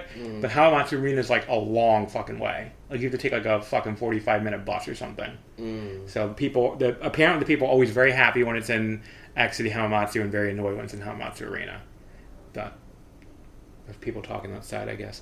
Hi, people talking outside. I was like, what are those voices? Think about that, John. So. I know. But yeah, so today's B Block show, 4 matches, obviously. Today's has a day off because we're supposed to be facing Shota wrestlers Hinare, so had a distinct lack of mana, I guess, on this show. No Hinare. Opened up with Oscar beating Driller Maloney in 10:40 referee stoppage with the Alptrim. I don't know. Line is the longest I've ever seen it, Nicole says. I guess to get into the con. That's lovely. Anyway, yeah. I hope you don't expect me to have a lot to say about this show, because this show was a pretty it happened show. It was the redemption of the G1. Yeah. You know, like it was okay.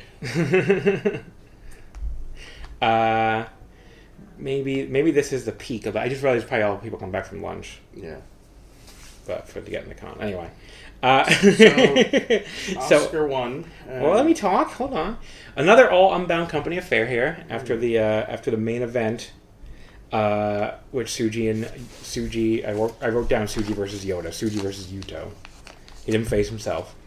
So Drilla hit a spear on Oscar immediately as soon as the bell rings. He then did his elbow drop from the turnbuckle. He should probably stop doing because he doesn't look very good. That got a 2 count. I wrote down the crowd is a bit quiet here. That would be a running theme for the entire night. They were not very the main English. event, I'd say. Well, the semi-main a little bit. I guess. Yeah. This match was quite boring, unfortunately.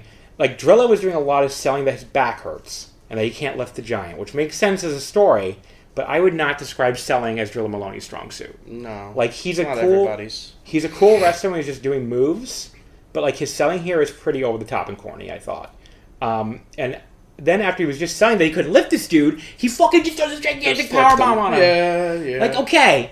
Like, I can't lift him for a power slam. Now try to do a fucking powerbomb instead. That's much easier. But after he did that, he was down on the ground. I guess. Like that, he took all of his strength to do that, and now he can't move. Like, yeah. I wouldn't say this match was bad. I wouldn't say it was bad either. It was okay. But yeah, the powerbomb thing made no sense. I don't even know why they bought it, because it just moved on immediately. So it was like, it didn't mean anything in the match. The crowd was slowly getting a little more into it, but I was still like, Drilla, can you dial this back a little bit? He's selling after he hits a second spear. Looked very silly. He's like, my back! I'm very ready for this to be over by the time we hit the 10-minute call. Oscar had him in a sleeper, but Drilla was able to kick off the ropes to counter into a pin attempt. That was a neat little spot. Made him have to let go of the sleeper, obviously. But he missed another spear when Oscar leapfrogged him, which is legitimately impressive for his size. And that made Drilla collide hard with the turnbuckle pad instead. And that let Oscar hit the tombstone and reapply the sleeper for the referee stoppage. The very end of this match was quite exciting. So that listed it as being okay. 2 3/4. This would have been a below average match. It wasn't for the last minute and a half or 2 minutes. It's not that long anyway, so whatever. But yeah, just whatever. Then we had Ren Narita beating Zack Sabre Jr. in just 2 minutes 2 minutes. Seconds. 2 minutes and 45 seconds. 2 minutes and 45 seconds with Schoolboy. So Kanemaru showed up on ringside with this match and took Milano Collection AT's seat on Japanese commentary and forced him to squat on a tiny iron box. That was pretty funny. And that was more interesting than anything in the match. So these two usually have excellent chemistry. And even last year when Narita was largely dog shit in the G1, they had a very good match. I remember it being 3 3/4 or something. It was in Hokkaido, and I remember that one. But I had decent hopes for this one because I think Narita's been a little better than better than last year, a lot better than last year, and better than he's been earlier this year for sure. then it goes under 3 minutes. I was like, what is happening here? I mean, all the stuff they did. I think I know what they're doing, but they're trying to see, like, Zach is losing it. Like, he loses 3 in a row, I think, and then he loses his 4th match. Not only does he lose again, but he loses in, like, less than 3 minutes. So I'm sure there's if you look at the backstage comment. He went crazy.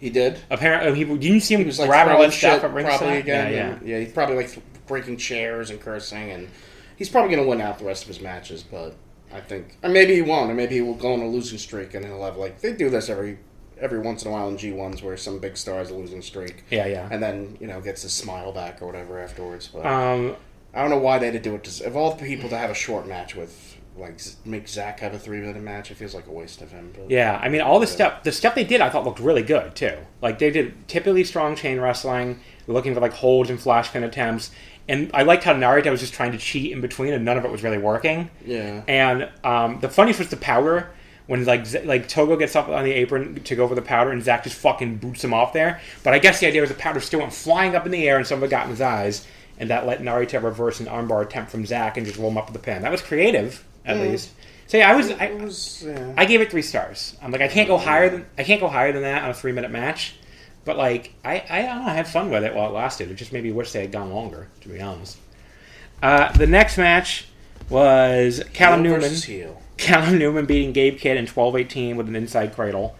So Gabe made the smart move of immediately drop kicking Zane J at ringside. That drew Callum out to the floor, and they brawled at ringside where the bell actually rings. Callum rocked him with a kick to the chest while he was sitting in a chair. Then he went and tried with his big running drop kick.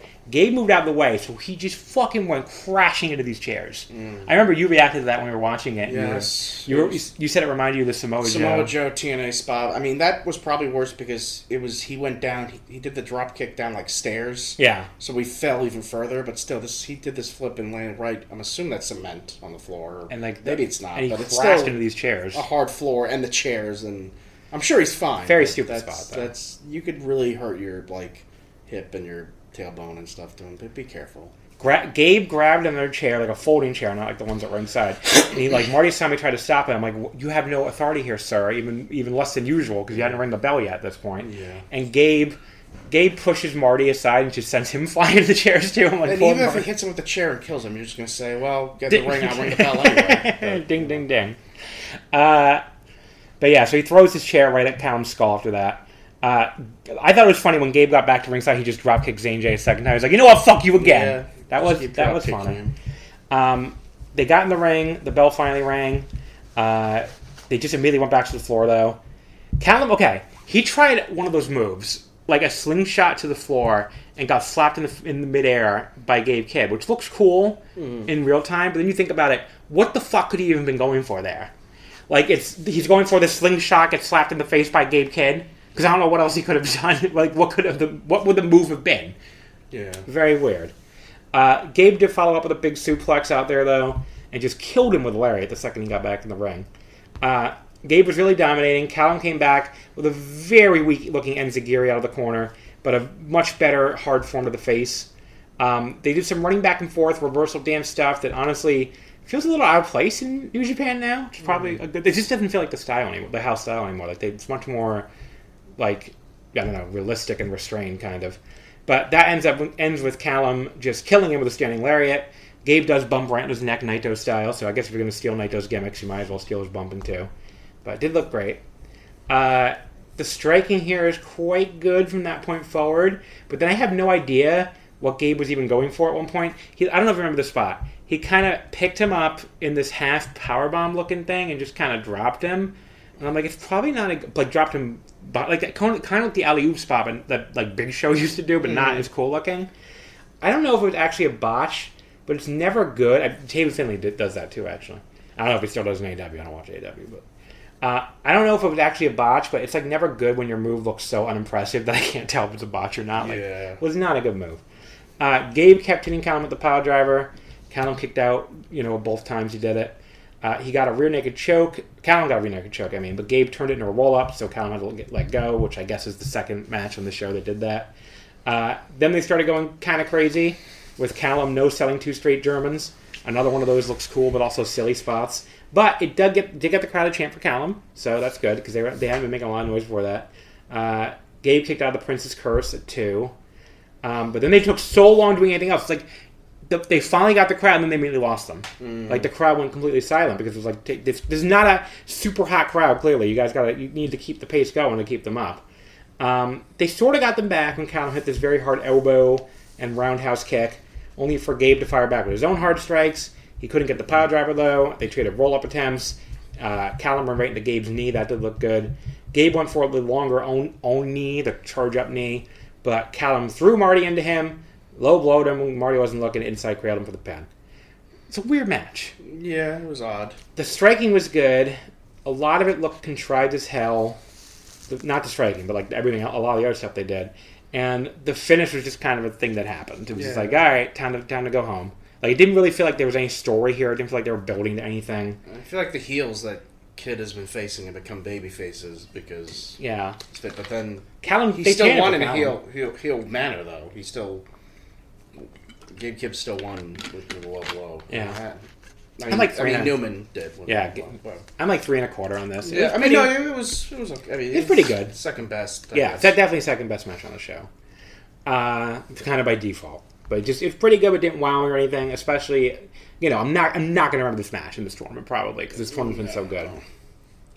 Main event: Yuya Uemura beat Aaron Wolf in 1920 with the Lion Shiner. I guess that's the Lion Shiner is the fucking crossbody.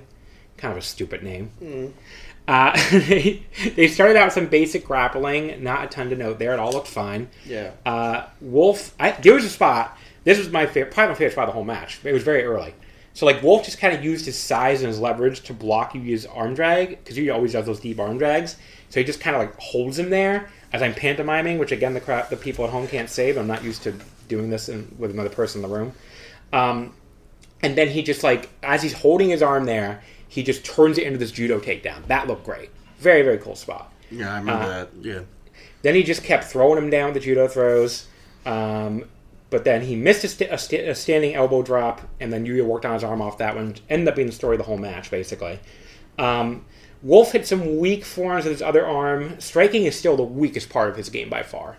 Like, he's really got to start laying these strikes in more. Like, everything else he does looks so realistic and so good. And then he fucking throws these weak-ass strikes. I'm like, buddy, just hit the guy. It's fucking New Japan Pro Wrestling. You can hit him a little harder than this. Harder. Wolf comes back with... Yuya came back in the corner and chopped him there. The chops look much better. Wolf came back with a Uranage, again using the good arm. His selling here is just quite strong. Like, his selling of the arm was good. You can contrast it with Drilla, who was, like, so over the top in the tournament opener. And here, Wolf looks like he's in pain, but in a far more subtle and realistic-looking way. Yuya's arm work was quite strong here. I wish there was more crowd reaction. The crowd just hadn't been great in general on the show. But even putting that aside, it always seems like that's a bit of an issue in Yuya matches to me, especially compared to Tsuji matches. Like, it feels like he struggles to get the crowd to the same degree. But Wolf ends up getting him in an Anaconda Vice. That does get the crowd to chant for Yuya a bit. Still not enormously loud or anything. Yuya gets out of it eventually. Yuya hits this... There was another really cool spot. So... Wolf put him up on his shoulders, I think, for the landslide, and Yuya hit this very natural-looking reversal into DDT. Mm-hmm. Like, I'm trying to think how to describe this. How would you describe it? He just kind of floated over and, like, kind of DDT'd him all in one motion. It just looked really good. Yeah, it really flowed together. I wish they hadn't gone from that to a very typical New Japan Forum exchange, though. It felt a little out of place in this match. The crowd didn't care after they just kind of gotten into it again. And it's, again, not what Wolf is good at all. So, like, just avoid forum exchanges with this guy, maybe. Wolf got the landslide in the second try. Got a 2 count. Then he went straight into his head and arm choke. I did think Yuya could have sold this a lot better. He looked like he was bored more than he was intending on going out. Like, he was like, this is the thing that's happening. Wolf went for the Olympic Slam. Yuya rolled through it in this awesome high-speed, low-angle German. It just fucking dropped him on his head. Like, that spot was really, really cool. Wolf avoided the crossbody off the top and just planted him with this huge power slam, and the crowd was finally going crazy for this now. So they did get them. They got the crowd. They definitely got the crowd at the end. Yeah, Yuya got the release deadbolt suplex, followed by the crossbody off the top, and that was the pin. I think this was very good, but not without its flaws, so I'm going 3 3/4. Easily match of the night. What was a pretty sleepy show otherwise, though, so... Yeah, it was pretty good. I mean, it was a decent show. Probably the weakest of the tournament when I think about it. I don't know if there's any other show I didn't have anything up 4 stars or better. So, what are you going to do? When Wolf was powering up, he was really good, and I don't want to hear people saying he has no intensity or charisma anymore. He was great in those spots where he was like getting up and he was standing there covered in sweat and yelling and like saying "Let's go." I mean, I don't want to hear that stuff from people anymore. He's gotten a lot better at that. Yeah. I don't know. I mean, I don't think there's that many Wolf haters left out there that actually watch it. So you think most of them have shut up now? Yeah. Okay. That's good. Like, besides the people that don't watch New Japan and like to talk about it anyway for God knows what reason, I really have no clue. But anyway. All right, folks. So that is it for this show. We got 2 more to go. So we'll be back with you with the next one in just a sec. See you in a sec. All right, folks. We're back here for the 3rd of 4 G1 reviews on this week's Wrestling Omakase. I don't know why I said it like that. Mm-hmm. It is Night 10, August 1st from Hiroshima Sun Plaza Hall. We just finished the show here on Saturday. 2,255 attendance. Up from 2002 last year. So up about 250 fans. A little less than, I guess, 248. Or 247. No, 253. Why can't I do math? 253. When I saw the card for last year, I'm like, oh, I see why this was up. Last year's card sucked. It was a Zack Sabre Jr. versus Great Okan main event with a Ren Narita versus Gabe Kidd semi-main. I would have stayed home too if I was the good people of Hiroshima. Where are they tomorrow? Off the top of my head, buddy. They might have similar numbers. Have you ever heard that when you're doing a performance of any kind, you're not supposed to ask questions you don't know the answer to? Certainly not the questions that your friend doesn't know the answer to. They're in Fukuoka tomorrow. That show has a horrible card. I mean, to be fair, they were supposed to have an Umino versus Newman main event, but that's not happening. Yeah. And they didn't really have anything else on the card to back it up, so... But you don't got to preview that show because these people are going to hear us talk about it before the thing is over. Like, when they're listening to this episode... it's going to be over. It's going to have happened already. So, yes, they'll know... You can talk about it as we do it tomorrow. They'll already know what the crowd number was. Okay, so move on. What are you doing? Well, you're the one who brought it up! All right. I'm on a wacky one today, I guess. Okay. And you also made me go away from the page I was on with the results. The first G1 match. This show's so fucking funny. 3 of the worst matches of the entire G1, followed by 2 of the best. Yeah. It's like, this is on pace to be the worst show of the fucking G1. So the first 3 matches we talk about were all pretty bad in their own way. And then the last 2 were fucking amazing. So. The first match, we're going to have literally nothing to say.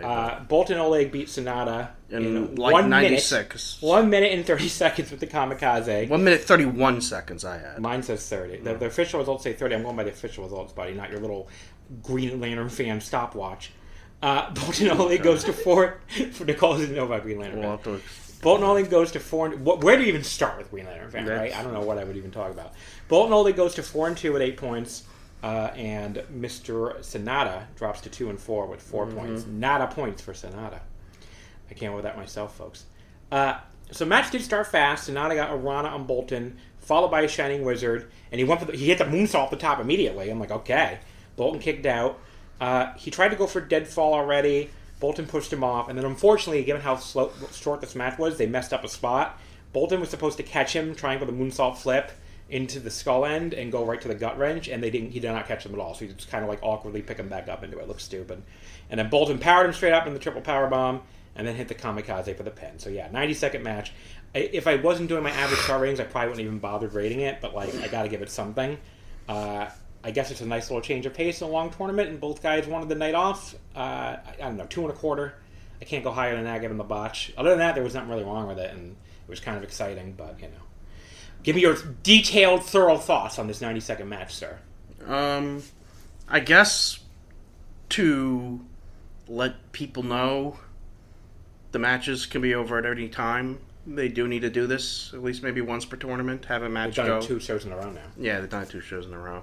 And I knew that, I knew going in it was going to be a short match because, You can see the thing, yeah. Yeah, which I don't know why they do that now. But I saw 8 minutes and I'm like, well, this is going to be a short one. Yeah, it... He means the runtime on the... The runtime on the... segment. Yes, yeah. Since they separated by match.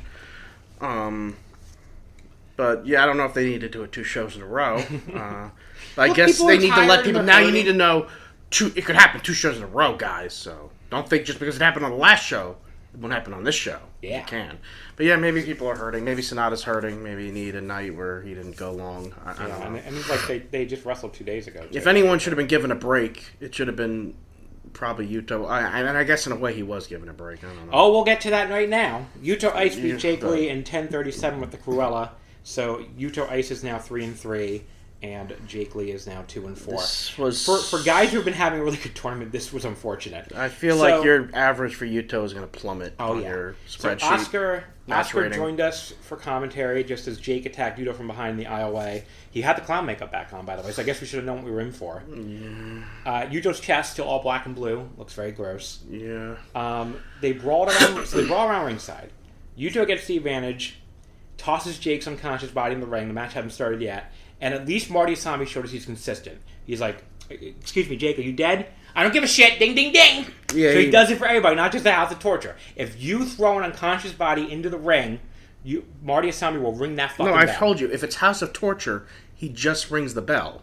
Oh, he did check on him for a second? No, he looked at... I mean, Lee was completely dead. He looked at his... Huh? And Lee just was like this. They can't see you at home, buddy. Oh, okay. Well, he looked at Lee's... He got in Lee's unconscious face, didn't get and said, "Are you good?" And he didn't respond, and he rang the bell.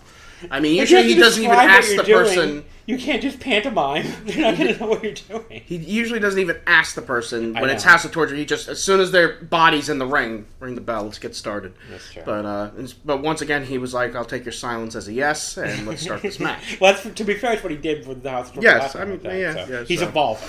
Okay. He's also. Now they rang the bell. Marty was doing some weird shit during this. So they rang the bell, and they went immediately outside to brawl some more. So I don't know why they even bothered ringing the bell. Jake gets a pair of handcuffs at ringside.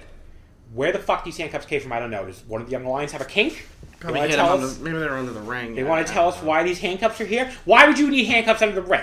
Maybe he had them in his pocket. Because that's you got a restraint. Well, he had another pair in his pocket. No. But I'm saying, Jake Lee having a pair of handcuffs in his pocket, okay, that makes sense. He had a pair in his pocket because he wanted to use them in the match. Why are there a pair of handcuffs? Didn't they used to pat the wrestlers down before the match? I guess they don't. Why were there a pair of handcuffs under the ring?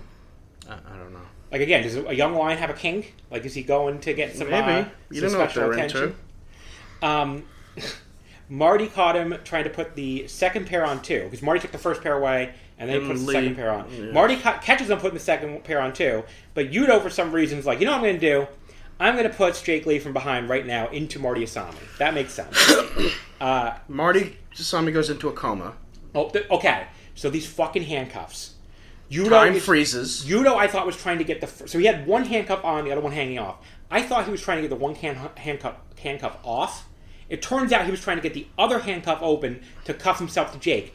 This went on for what felt like an eternity. Mm-hmm. Marty Asami's laying there dead. At some point, he may have actually died. And we may have been seeing the reincarnation. We may have seen a faster reincarnation than Jesus Christ. Because he was down for so fucking long. He was gone for a long... This was just the beginning, because then they did a lot of stuff while Marty just laid there dead. Yeah. So, Yuto is... Jake... I mean, you can tell he's really struggling with his handcuffs, because Jake keeps looking up. I'm like, what are you doing, bro? And Yuto keeps stomping him. Like, you know what? Stay down. I gotta stomp you to keep you down, because while I try to figure out these handcuffs. Didn't one of the young lions eventually help him? One of the young lions eventually starts helping him, but they still can't get it open. The crowd starts chanting for Yuto, which is really funny. Like, you can do it, Yuto. You can get this handcuff open up the... Yuto, though, pauses to hit a quick super kick on Lee, which is funny, and then it's like, I'll get back to this young lion to open this handcuff. Marty's still laying there. He finally fucking gets the handcuff open, finally fucking attaches himself to Jake Lee. This was not worth it. They elbowed each other, handcuff, but Yuto getting the advantage. He then stomps on his face, too. Marty Asami's dead. He's still down. Jake finally stands up and starts laughing. I like both these guys, but this match is pretty stupid. The more Jake weirdly laughs, the funnier it gets. Jake then low blows Yuto while Marty Asami's wake is being held, I guess. Why another ref? You made a great point, too. Why did another ref come out? They were on their lunch break. Usually if a ref is out for this long, another ref comes running out. Here the other refs are like, who gives... It's fucking Yuto Ice and Jake Lee. Who gives a shit? Yeah. Jake gets the key out, which would have been helpful for Yuto to have earlier, I guess. Uncuffs himself. He cuffs both of Yuto's hands together. Now, Marty Asami, again, he is dead. They're holding his funeral. Jake Lee is like... They're contacting his family. They're reading his will. Jake Lee is like, I can do anything in the world right now.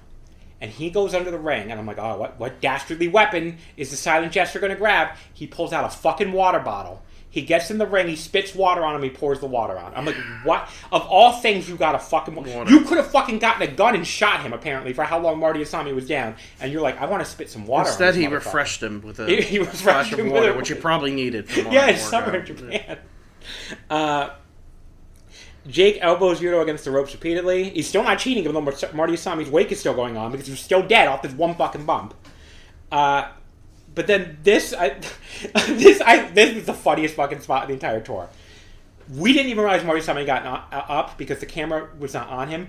You suddenly see Marty Asami go into frame for maybe a fraction of a second, and Jake is just like, get your ass back down, and kicks him right back down. I was like, you barely saw him in the frame, and Jake was like, take this, Marty. Like, we saw him for a fraction of a second before Jake kicked him right back down. Yes, and he was back down again. So he got back up. Hey, what's going on? Jake starts biting Yuto for some reason a little before the 10-minute call. It just felt more like 10 hours, to be honest. Yuto grabs the dead body of Marty and uses... He grabs Marty Asami's dead body. He uses it as a human shield. And I'm like, oh, well, now Marty Asami's going to be down for another 10 years. He gets right back up this time! Yeah, he takes the roughest route of the match, and I'm like, well, now you're going to have no rep. I'm like, okay. That did nothing. That had no effect on you. Right. He used Marty Asami as a fucking human shield, and Marty is mad, and then hits the Cruella, and Marty's like, well, it's time for the finish. So he magically revives him. He took a Senku beam, and he was back up and ready to go. So he was down for 10 years from getting bumped in the turnbuckle once. He was down again for a bit from taking a kick from Jake, but Yuto fucking uses him as a human shield for Jake to collide into, and he can magically recover again. This was horrible. It was funny bad, but it was the worst match of the tournament so far. I gave it 3/4 of a star. The next match might have been... I don't think the next match was even worse. It's just that it went... to begin... Well, I guess the bad part of the next match wasn't actually part of the match. Look, it was funny, but we spent 3 minutes of this match watching a man try to open a pair of handcuffs. Yes, you're right. This was the worst match. All the bad stuff in this match was after the bell rang. The dumb stuff in the next match was before I still count that, but... Oh, okay. So the next match... And once the match started going, the next match, I guess it could get kind of... There was like an end that was kind of exciting, I guess. It's still horrible. To have this it was still next match after the Lee Yuto Ice match, I was like, these two main events fucking better deliver, because that's a lot of shit to get 2 matches in a row. So let's... Shingo Takagi beat Great-O-Khan in 9:56 with Last of the Dragon. So Shingo goes to 3-3.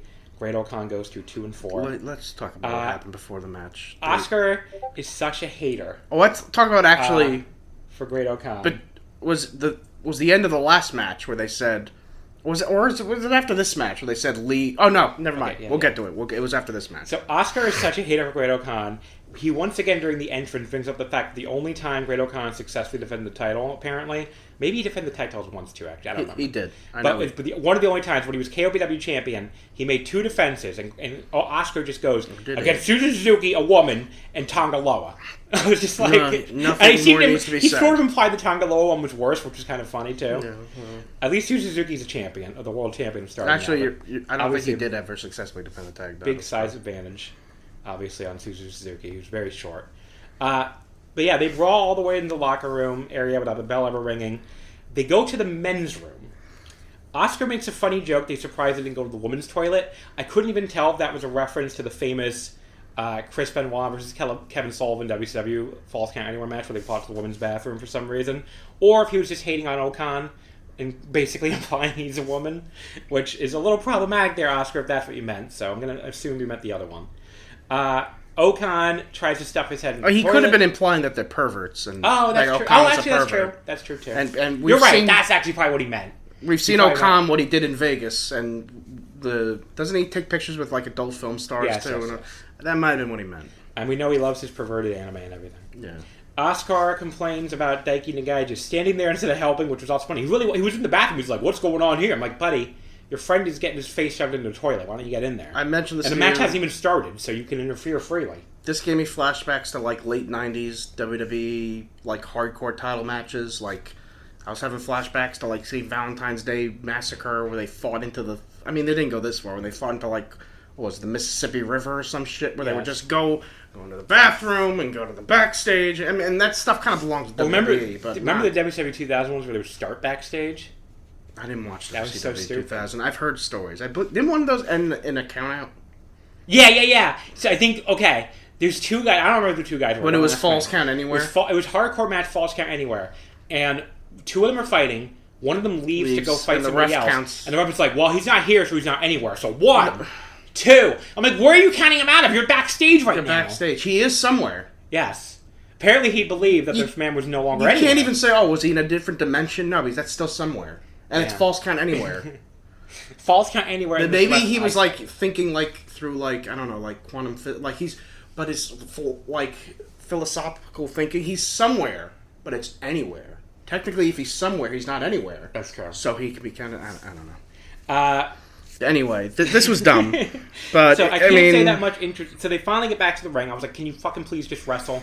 It took. They wrestled for like 10 minutes for the bell. Unfortunately for me, once they got back to the ring, nothing interesting happened either. For a while. Now, the crowd did go crazy for the Takagi comeback. Finally, this crowd was even during the last match. They were crazy, despite they went crazy for Yuto Ice trying to open a pair of handcuffs. Yeah, that's like you said. Yeah. But Great Okan's like, there's too much excitement happening. I'm gonna roll out of the ring now. Like, okay, buddy. You need a break. I was very bored with this match. Shingo threw a chair into his face after the ref stopped Okan from using one first. But I was feeling like Gato. Who care? Mm-hmm. Who care? No idea what the point of that spot was, even though, because Great Okan is like, I just hit in the face of the chair. I don't care. I don't care either. Because he shrugged it off immediately and hit the TTD on Shingo on the outside. It's like, okay. Shingo hit some decent strikes back in the ring. Did hit this big standing lariat. Okan grabbed onto the ref so he could try to hit a low blow. Shingo avoided it and hit a short-range axe bomber straight into a cover for a 2 count. Sort of like Susumu's Jumbo no Kachi Gatame. Cool, from Susumu from Dragon Gate. I didn't know idea what I'm talking about. Cool move at least, and Shingo doesn't do it that often. Okan shoved him in the exposed corner. I always forget he does that now. There's apparently a law. He's like, oh, Evil left. Now I can start doing that. So we have to have at least one person in the G1 every year who has an exposed turnbuckle corner as like the fucking main part of their match. And Evil's now busy in NXT, not winning their title. And Toru Yano's not allowed in the G1 anymore, so now I guess it's Okan. But yeah, Shingo, though, just sends him into the exposed buckle. How do you like them apples, Okan? And then he hits the Last of the Dragon for the merciful pin. Pretty fucking bad, even though I guess the end was okay. I still largely hated it. And I always say you should include the pre-match brawl, because it's like, to me, it's part of the match, even though the bell hadn't ring yet. So I'm like 1.5 on this. It was pretty fucking bad.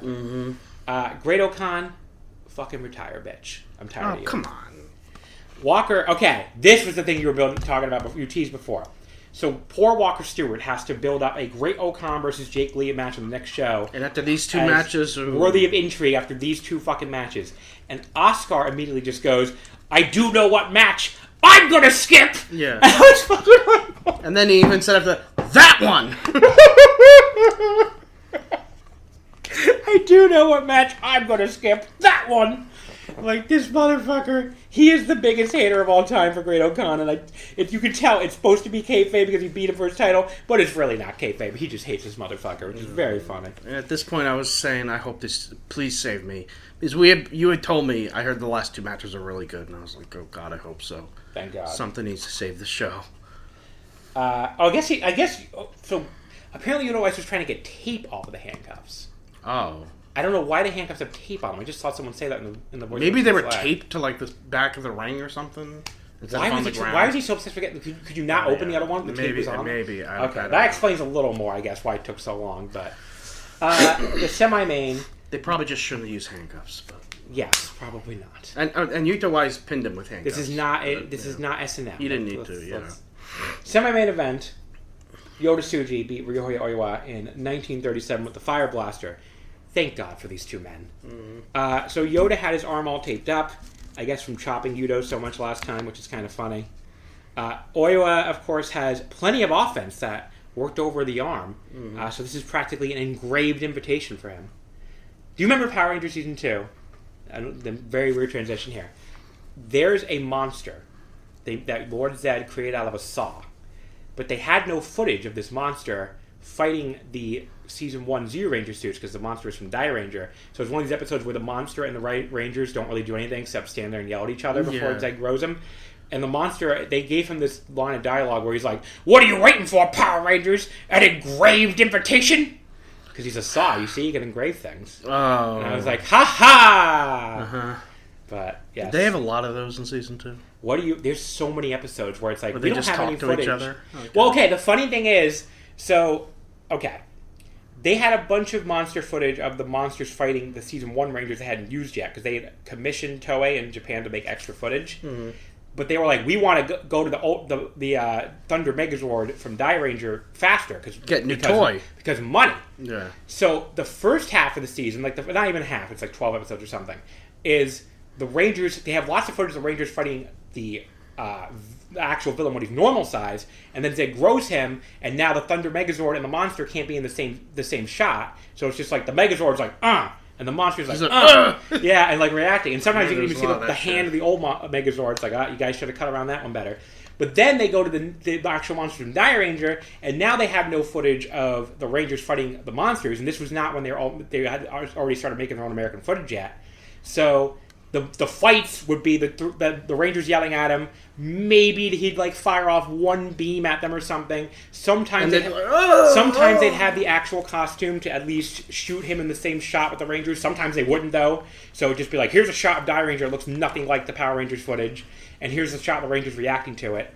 Which looks, it's just really, really weird. But then Zeb would grow the monster. They could use the actual Zord fight finally with the actual Megazord and the monster, so together on the screen. So there you go. I don't know why we got on that. That's very funny. Suji got his Boston Crab and Ryo Oiwa. I just go back to recapping this match. The crowd was chanting very loudly for Oiwa here, while meanwhile Suji had to let go one of the legs because he's selling his arm. He turned it into a half crab, but then slowly grabbed Oiwa's legs and turned it into a sort of Texas cloverleaf. That was kind of cool. He's like, okay, I can sort of hook my arm like this. They're really thinking through these spots, which is what I really like. Roy was able to crawl over the ropes finally. They just did some great mat wrestling, some great what's the word? Technical wrestling, I guess. I don't know. That wasn't the word I was looking for. Great mat work. Back and forth. Yeah. And the way Oiwa can just float over to holds out of almost any position was so great. Yeah. It was also nice to finally see some fucking wrestling on this show. Yeah, it was a breath of fresh air. No handcuffs. No toilets, no... Shuji flips Oiwa straight over the top rope to the outside to get out of the headlock. Water. No bottles of water. Shuji flips Oiwa straight out over the top rope to the outside to get out of the headlock. That looked cool. He just took this big flip bump. Very unique escape, too. I don't know. I can't remember the last time I saw that. Oiwa just, like I said, went flying. Speaking of flying, Suji hits a great tope to the floor and then a fucking top rope double stomp. Has he ever done that before? You were saying I don't think I've ever seen this, and I couldn't recall it either. Yeah. So it's cool when guys just bust out new stuff in the G1. That was awesome. And the crowd was really, really hot for this one through more near falls. And then Oiwa, Suji goes for the Fire Blaster. And Oiwa is like, well, this Fire Blaster, he has to basically spear me, but also spin me, so his head's in the perfect position.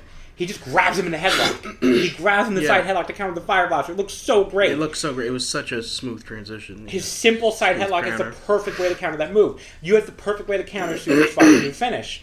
Because, again, he puts his head right in position for that when he runs in to spin you around. Now, Suji almost pins him with his wacky backslide thing he uses once in a while, but after Oiwa kicks out, he goes right back to the side headlock. Suji tries to backdrop suplex his way out of that, but it doesn't work any better for him than it did for Sonata when Sonata faced him a few matches ago, as Oiwa just keeps it on and floats over beautifully. But Suji's moving his arm a lot to show both Red Shoes and the crowd that he's still up. The crowd is going crazier for a side headlock than you see some American crowds go for 10,000 moves. And then Suji basically does, because just like Oiwa countered the Fire Blaster with the headlock, but Suji's still in a perfect position for the Fire Blaster. So he basically counters the side headlock with a Fire Blaster mini, like a Fire Blaster without the actual spear part, just the spin. That fucking ruled. I did not see that coming at all. And then he hits a second real Fire Blaster for the actual pin. Yeah, this fucking ruled. Both these guys are having an amazing tournament. Just another data point on that. 4.5 stars. One of my favorite matches. I think it's my third favorite match of the G1 so far. Maybe fourth, actually. But yeah, it's really... I think they all involve Takeshi, though. Let me look at... not Takeshi. Suji. Yeah. Suji is the star of the... Yeah, the top three. This is my third favorite match. And I have Suji, Yuto, Ice, Shuji Takeshita, Suji, Oiwa. It's almost like he's the new Ice. And then he's the fifth. And he's in 4 of my top 5. Because I have Zack Shota Umino and then Shuji Shingo in 5th. So... and then you had Suji Sonata in 10th, I think. So 5 of my top 10 Or that's 9th, actually. Yeah, so 5 of my top 10, too. He's having an amazing fucking tournament. I mean, he's rocketing up my Wrestler of the Year and, most outstanding categories. And granted, he's in the semi-main of the show, not the main, but it's very clear from listening to this crowd that a lot of them came to see this match, probably. Yeah. I mean, they were hot for the main event, too, but they were much hotter for this than they normally are for semi-main. Like, they clearly saw this as a big match. And all these Tsuji A-Block shows are doing better than last year, practically. So, which is not the case for the fucking B-Block. So, and obviously losing Shota Umino hurt that a lot, but, the A-Block shows are outperforming the B-Block shows at the gate, too, for, a Flair Thez case. Main event, Konosuke Takeshita beats Hiroki Goto in 1804 with the Raging Fire. So Takeshita goes to 5-1 for 10 points, and Goto drops to 2-4. I didn't think the start of this match was that exciting. I had basically no notes in the first 5 minutes. It was very deliberately paced. It did pick up, though. I mean, Takeshita does this nice exploder suplex, and then hits this usual amazing-looking Tope Con Hilo to the floor. Both guys traded hard corner lariats back in the ring. Takeshita ran him over with an Akiyama-style high knee. Then they just started doing like a million counters back and forth where I lost track of trying to take notes on it. But Goto in this tournament I think is interesting. Because there was that show, I think it might have been even 2 shows, either last A-Block show or 2 ago, where he had Shingo in the semi-main. Yeah, I think it was this Yudo Ice Shuji show, right? The last A-Block show. So he has Shingo in the semi-main. So Shuji's match is almost like the new generation New Japan main event style, where it's like much more mat-based. They're doing a lot more like they're countering each other, but it's much more mat wrestling counters. Yeah. And Goto's match is much more the 2010s New Japan main event style, where it's like bomb, bomb, bomb, counter, counter, bomb. And I saw some people kind of hating on him after the Goto Shingo match. I haven't really looked at that many reactions to this match. Because there's some people, like especially like Super J-Cast Discord people, who are very over the 2010s main event style. And I prefer the new style too, I think, right now. But like we're seeing from the younger guys at the moment. But I also think there's room for Goto as like a 2010s throwback still. And it's still obviously got a huge reaction on the crowd for both those matches. So it's not like the crowd is like, we don't want to see this. Yeah. So, the crowd was but the crowd is hot for both. They're hot for both matches. So they like both sides. Like there's nothing, we don't need one fucking style of match. We could have more than one. Yeah. It's fine to do like, I'm fine with a little variety. Exactly. A little variety on our fucking never hurt anybody. Wrestling never hurt anybody. And God knows Goto's still really good at it too, which helps. So the style, I mean. So Goto, speaking of bombs, hits that huge fucking sunset flip powerbomb off the top. That looked great. Takeshita, that goofy ass, does a fucking Hadouken. Because I guess she's like, I'm fighting yells Honda. it. Yeah. Goto took a really long time to finally power Takeshita up to the Shoten Kai, a little after the 15-minute call. That added the drama, because he's really like, I can't get this guy up. And the crowd went nuts for that spot. He was down for a bit before hitting the GTW. It never ceases to amaze me how much the crowd always thinks that's going to be a pin. Like, they count the pin really loud. I think that's going to be the pin. When the fuck is Goto ever pin anybody with this move? Maybe a young lion once or twice or something? But they're like, oh, he's going to pin Takeshita with the GTW. I'm like, no, I doubt it, guys. I think he's... Takeshita, though, counters the GTR, hits his own version. But Goto is not Utami Yashishita, right after she told Rossi she was going to leave Marigold. So he does not get pinned by his own move. Because that was really weird. Okay. And I guess we should have seen coming that she was going to leave after that, because I was like, okay, Utami, you're jobbing your own move tonight in the main event for the world title at Sumo Hall. But yeah, this match is really, really awesome at this point. Goto almost fucking beheads him with another lariat. Crowd is completely behind him here, but they collide heads. Goto's the one that goes down. Takashi hits the Raging Fire, and that's the pin. My one big complaint at the end of this match, I thought that finish was way too out of nowhere in a bad way. It was like very, very kick wham stunner. Where, like, Stone Cold would be getting his ass kicked for an hour, and then he, like, hits one move and wins. Yeah, I see what you mean. And, like, he hit the headbutt right before, but it's like, okay, one headbutt where they both collided, one Raging Fire, if he just took, like, 10,000 moves in a row and he wins. I thought Goto was going to kick out. I did, too, for a second. Move, but like, Goto should have kicked out there. And then when I saw Goto was just laying there dead, I was like, never mind. So just felt contrived. But, yeah, this would have been 4.5, but I really didn't like the finish, so I took it down a quarter star. So 4.25. Still an awesome match. But the finish annoyed me a little bit. So, yeah. Awesome show, though, for the last 2 matches. Thank God really, for the last 2. Don't watch the first 3 matches. I mean, there's nothing wrong with watching the first one. It's only 90 seconds. I guess it's that's true. Bad. It's just short. Match 2 and 3. Don't watch match 2 and 3. I mean, you're not going to walk away like, oh, my God. You're just like, okay, there's 90 seconds. I need those ones. There's not... There's nothing objectively bad about that first match. Well, it was the just botch. There was the botch, but compared to the next two, like, come on. Like, I'd rather watch a 90-second match with a botch than like 10 minutes of a guy trying to get tape off a fucking handcuff. And while Marty Asami dies and is reincarnated, is like in a coma for like longer than fucking Bill Pullman and or not Bill Pullman, whoever was in. While you were sleeping. My God, he was in like a 90-year coma or some shit. Nicole laughed. I guess she knows that reference. Oh my God. I can't think of the actor, but I know exactly who yeah, what Bill you're Pullman was the about. male lead. He wasn't the guy in the coma. But, oh God, like, and then when the referee's dead, oh, now I can cheat! Water! Okay, bud. It's water time. Can you stop squeezing that bottle? Okay. It's probably coming down the thing. All right, A block standings since the last A block show we're going to talk about. Takeshita, 5-1 for 10 points.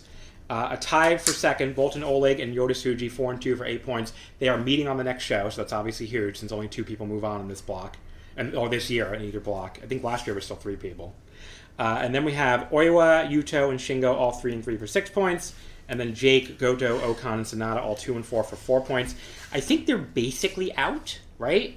Because I think they would have, but I think that is Chris Charlton's job. I don't know. I kept thinking they were out with the little points they have. Okay. But maybe there is like a mathematical... They only have 3 matches left.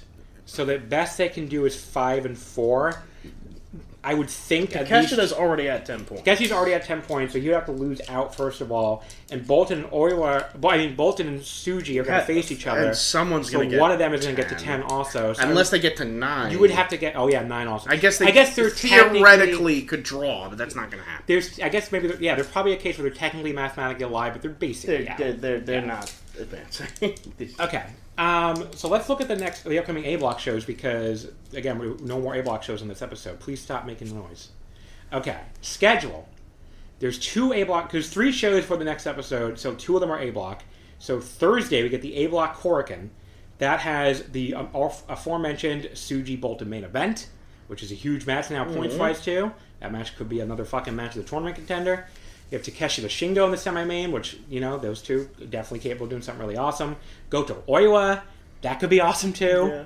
Yeah. Probably will be, actually. Jake Lee and Great Okan. Oscar's favorite match. And Ice Sonata, that could be good. Oh, I'm sure that'll be really good. Yeah, so, 4 out of 5 there. Looks like a hell of a card. I think Khan and Lee are going to have a hell of an entertaining match, possibly. That's a hot take, buddy. The other A-block show before the next episode is Sunday, August 9th in Gunma. Shingo, Yuto, Ice Main. Again, that could be awesome. Goto, Bolton, Semi-Main. Also, very capable of being an awesome match. Tsuji, Great Okan, third from the top. This is Tsuji's lowest card placement for a fucking reason, because he's facing Great O Bitch. Takeshita Sonata. That could be very good, too. And Oiwa Jake Lee, that could be good. So, again, 4 out of 5 there. Just need to avoid the Great Okan match. But, maybe Tsuji finally carries him to something. What is my highest rated Great Okan match this tournament so far? Let's say. Great Okan, I have him with 2 1/4, 1.5, 1.5, with Yuto Ice. 3 1/4 against Yuto Ice, his match of the tournament. 2.5 against Oiwa, 1.5 against Sonata. So, yeah. Yuto Ice got him to 3 1/4. That was the fucking opener in Chicago, where it's like live buys probably too, so that's probably why.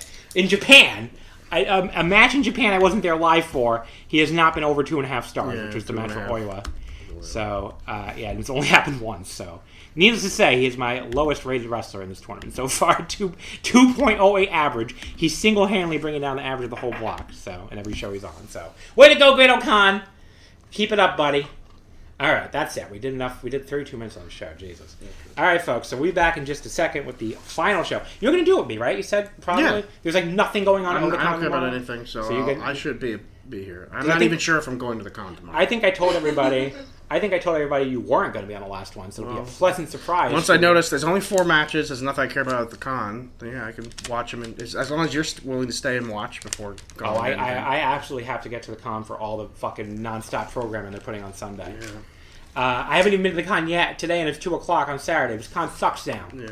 All right, folks. That is it. We'll be back. That's it for this little segment. We'll be back in a second with Night 11 tomorrow. See you in a sec. All right, folks. We're here to wrap up the New Japan section here with the 4th and final G1 show of the week.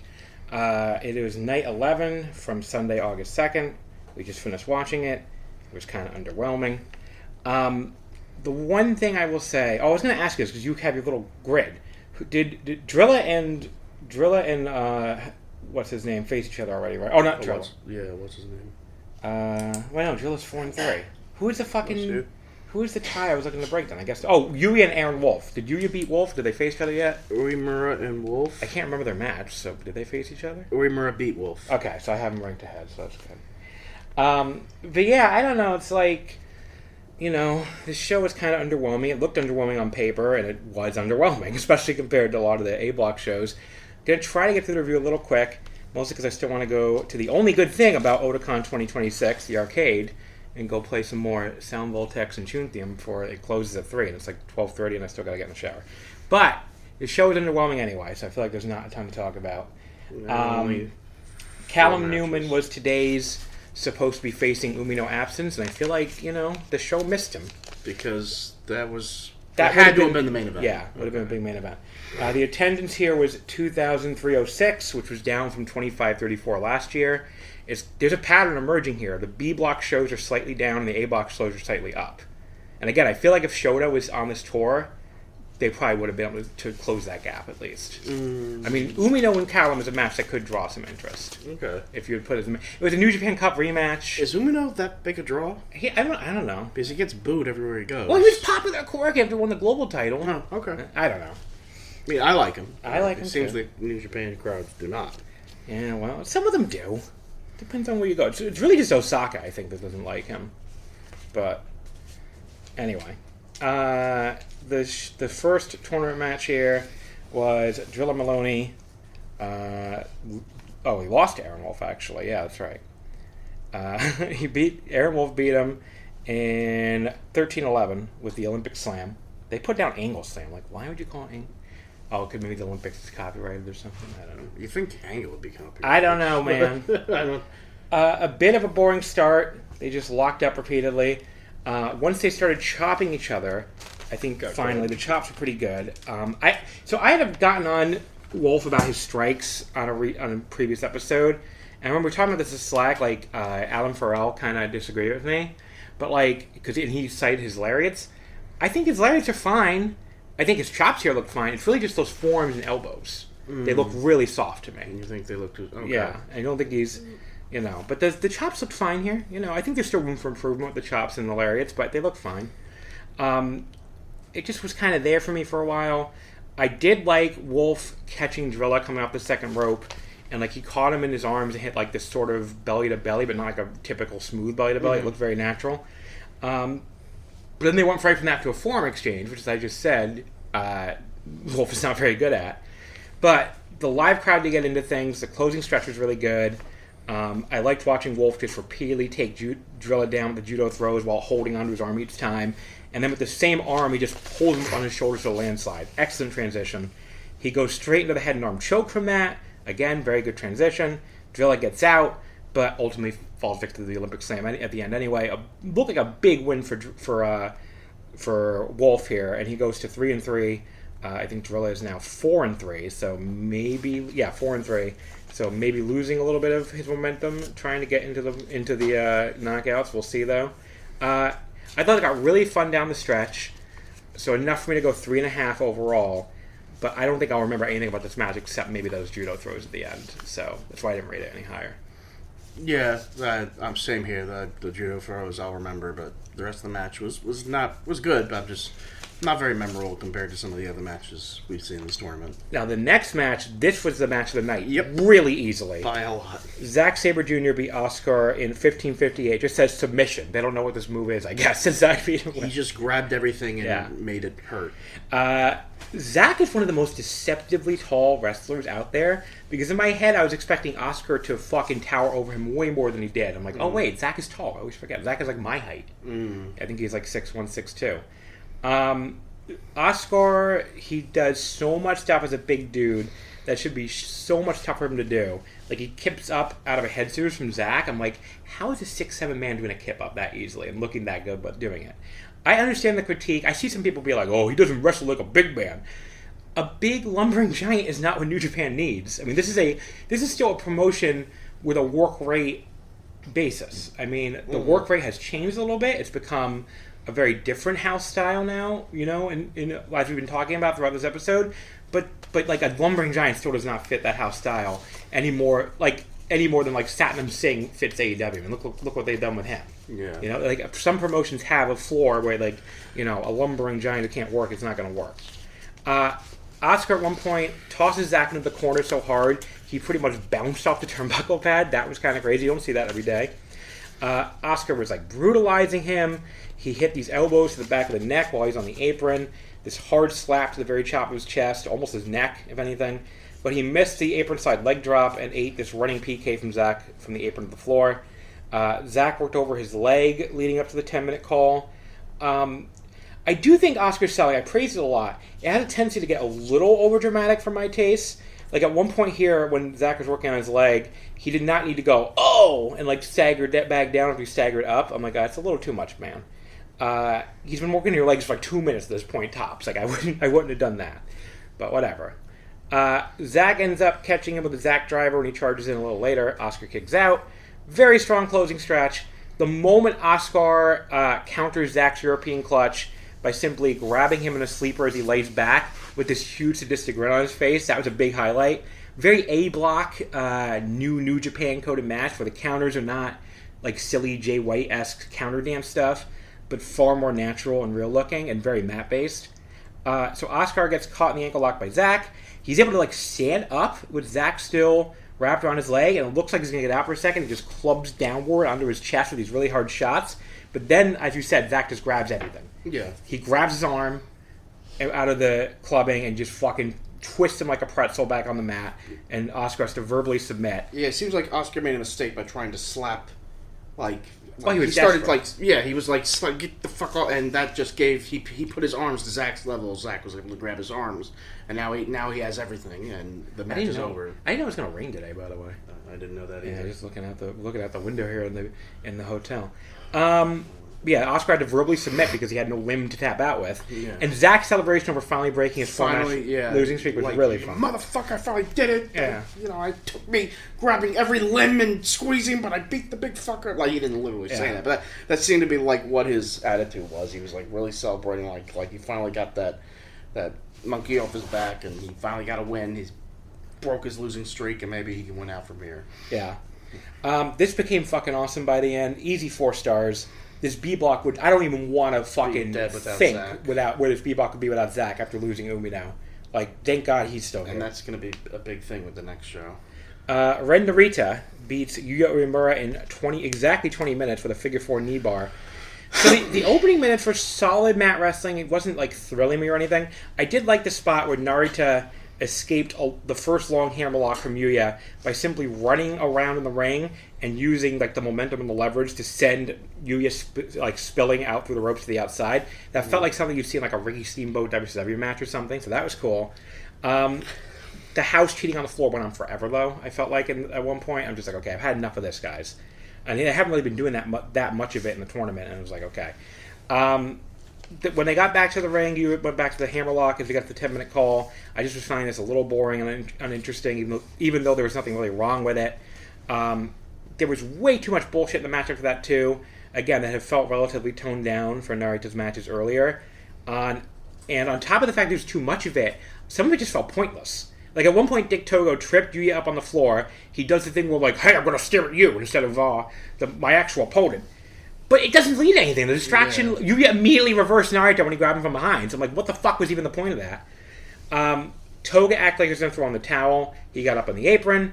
It's, of course, a ruse, so the ref could get bumped, and then he and Kanemaru could come in. But Yuya just cleans house on all three of them pretty easily. I'm like, okay, the house is looking like utter geeks again here. Ren does better when the house isn't involved at all. I could not tell if that was a deliberate story or just a poorly designed match. But, like, you know, they rolled all the way to the floor. Ren had control.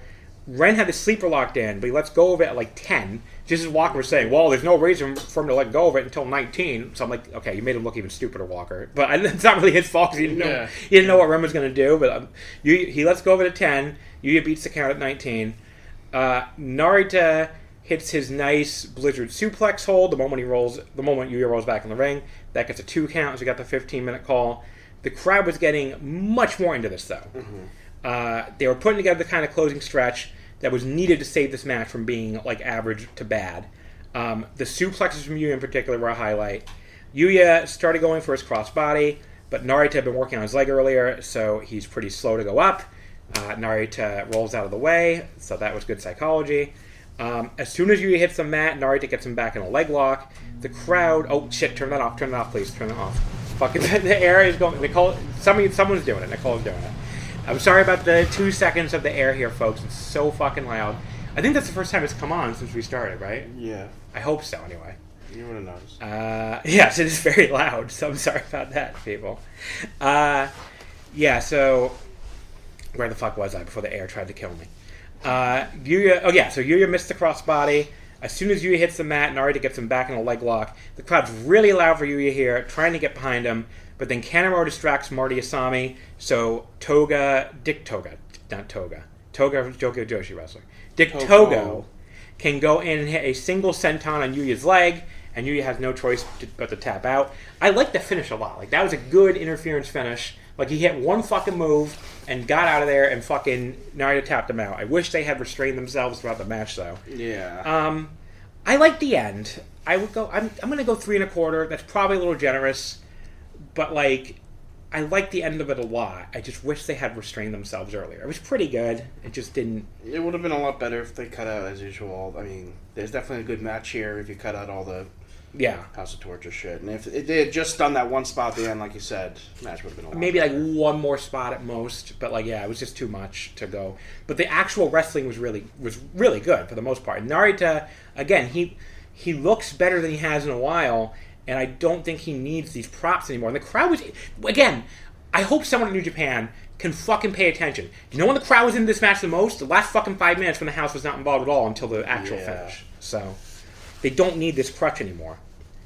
Main event, Gabe Kidd beat Hanare in 2035, the leg trap pile driver. I don't have a lot to say about this. Like, the striking in the ring was good. The brawling all over ringside went on fucking forever. They did it twice. Yeah. And, like, the second time especially, I'm like, why do we need to go it? back to this? We already did it to start the match in the audience, in the crowd. Like, we need to go back out and now use tables and chairs. I'm so sick of crowd brawling in this tournament. It's so overdone. I don't know. This match was fine. I went like derogatory fine. You know, there's fine complimentary and fine derogatory. I would have enjoyed it a lot better if they just didn't do all the crowd brawling shit, or at least if they only had just done it once when they went back out there. Like, really, guys, do you really need to go back out? Like, the lariats look good. Yes, the lariats look really good. But it's just, I don't know. I didn't love it. I was like 3 on it. Gentleman's 3. I'm sure a lot of people are going to be higher on it. I said before we started, Oscar and Sabre should have been the main event, and I stand by that. Because that was by far the best match of the show. It just felt like, I don't know, it just didn't work for me. So, if you're more into this Gabe character, you probably liked it more. But it's also, we don't have Umino, so we didn't have our Umino-Newman match. And this is going to be even worse on their next... I'll get to that. Because a big match is missing. Yeah, like I said, underwhelming show, but Zach Oscar is worth your time. The other 3 matches, not really. Okay, so B block. We wrapped up the A block stuff already in the last segment. So B block, Gabe Kidd's the leader. I mean, he's getting through, folks, whether any of us like it or not. He's 5-2 for 10 points. Callum, Narita, and Hanare are all tied for second, 4-2 for 8 points. Drilla's right behind them, but he's 4-3 for 8 points. Yuya and Aaron Wolf are 3-3 for 6 points. Zach is 3-4 for 6 points, and of course, Shota is 0-9. There's only one show from B Block that we'll talk about in next week's episode, which is Saturday, August 8th from Yokohama Budokan. And like you said, this is again where we needed that Shota match because the best worker. Oh no, Zach is wrestling here. I thought you were saying it was Zach. No, but the Oscar and Newman doesn't scream like main event to me. So who's the guy missing? Gabe Kidd versus Umino, which would have been a huge match, a huge rematch. I don't fucking mind taking a day off from Gabe Kidd and his fucking yap. That was the match I was looking forward to probably more than anything else in the tournament. They have a huge feud going on. It feels like this feud is cursed because that's right. We saw Zach. Kid got hurt. Zach was the only match we had with Umino. So we actually got it at Umino. I don't know what the fuck I was thinking. I was there in the building. Yeah, we were there in the building. Yeah. That was the match I was looking forward to most. Yes, was because they've been building it for a while. Yeah. No, you're right. You're and right. We're not gonna, and remember how like the whole story was like Kid beat the fuck out of him before the match started. Yeah. He was going to show was going to get his revenge here for sure. I mean, but I wanted to see it in the tournament. But all right, so we got 4 matches. It's Drilla Maloney versus Zack Sabre Jr. That has potential. Yeah, Zach's in it, but he's in the opening tournament match, so it's not going to be. Yuya and Hinare, Aaron Wolf and Narita. Yeah. Oh God! Get your tickets now, folks. That's the semi-main. When I saw that, I'm like, oh, we're in trouble. Oscar and Callum Newman is the main event. This is in Yokohama Budokan. It's a big building. Well, it was supposed to be Umino versus fucking Gay Kid rematch, which would have been huge. I'm just curious. I want to see the ticket sales for this. All right, I'm looking at G1. It really sucks. Let's say the tickets are moving. This is Yokohama Budokan. Where the fuck is it? Wait, where the fuck is Yokohama Budokan? Guys, they haven't sold any tickets. Korakuen, Gunma. It goes straight from Korakuen to Gunma on Lost in Ticket. I don't understand. Did this fucking show like just sold out or something? That'd be kind of funny, but I don't. Maybe they did it before. Yeah. But yeah, no, that'd be weird though because it's usually listed still as like sellout. Yeah, it doesn't seem to be on this site either. That's so weird. What date did I say it was? 8/9? I believe it's 8/8. Yeah, there's nothing. It goes. Oh no. Okay, this is 8/8. All receptions have been closed. Is this fucking show sold out? I guess it is. Man, that Oscar man, he can really. He can. I mean, he is great. I mean, they are very over. So maybe I don't know. That is crazy. That fucking Narita Wolf. I mean, that feels like impossible. But did tickets go on sale before? Yeah, they did. Well, that could be part of it. Yeah, that is kind of crazy. I'm looking on the New Japan Japanese site. I mean, Yokohama Budokan's not a small building either. I mean, it's gonna be weird to see that card of G1 matches selling out this giant building. But is there something else on this show that is like drawing people? In the undercard, what could it be? Yeah, I mean, like Yano is the one that has replaced. But he's not going to be on that show because Umino would have been in a There's nothing match, on the actual like fucking Japanese site about all these tickets being sold out, which usually they do put that there. So I'm just really. So I don't know. It's a mystery. I guess. Yeah, it's a mystery. I mean, maybe it's done really bad. They don't want to say anything. Yeah, I don't know. I don't know. Well, we'll see. It's either sold out or did underwhelming, and we'll find out. Yeah, it's really or weird. It did well, and I don't know. The G1 semifinals are sold out, but obviously it's because of Tenzon's retirement. Yeah. So. Well, all right, folks. I'm gonna go in the shower. I don't know why you guys need to know that, but I'm gonna go in the shower. I'm gonna play some rhythm games. Hopefully, if they still let me in the building, because they shut the entrance down way before the fucking con itself was supposed to close. I've noticed. They fucking. Fucking. If you want to go, you better. Yeah. Wrap this up. So, anything you want? You're done with the episode. Yeah. Like I'm upset. I'm not going to see the match I was most looking forward to. But what are you going to do? This was This is going to be our last time recording Otakon for at least a while because this con is fucking sucked. It's gone down.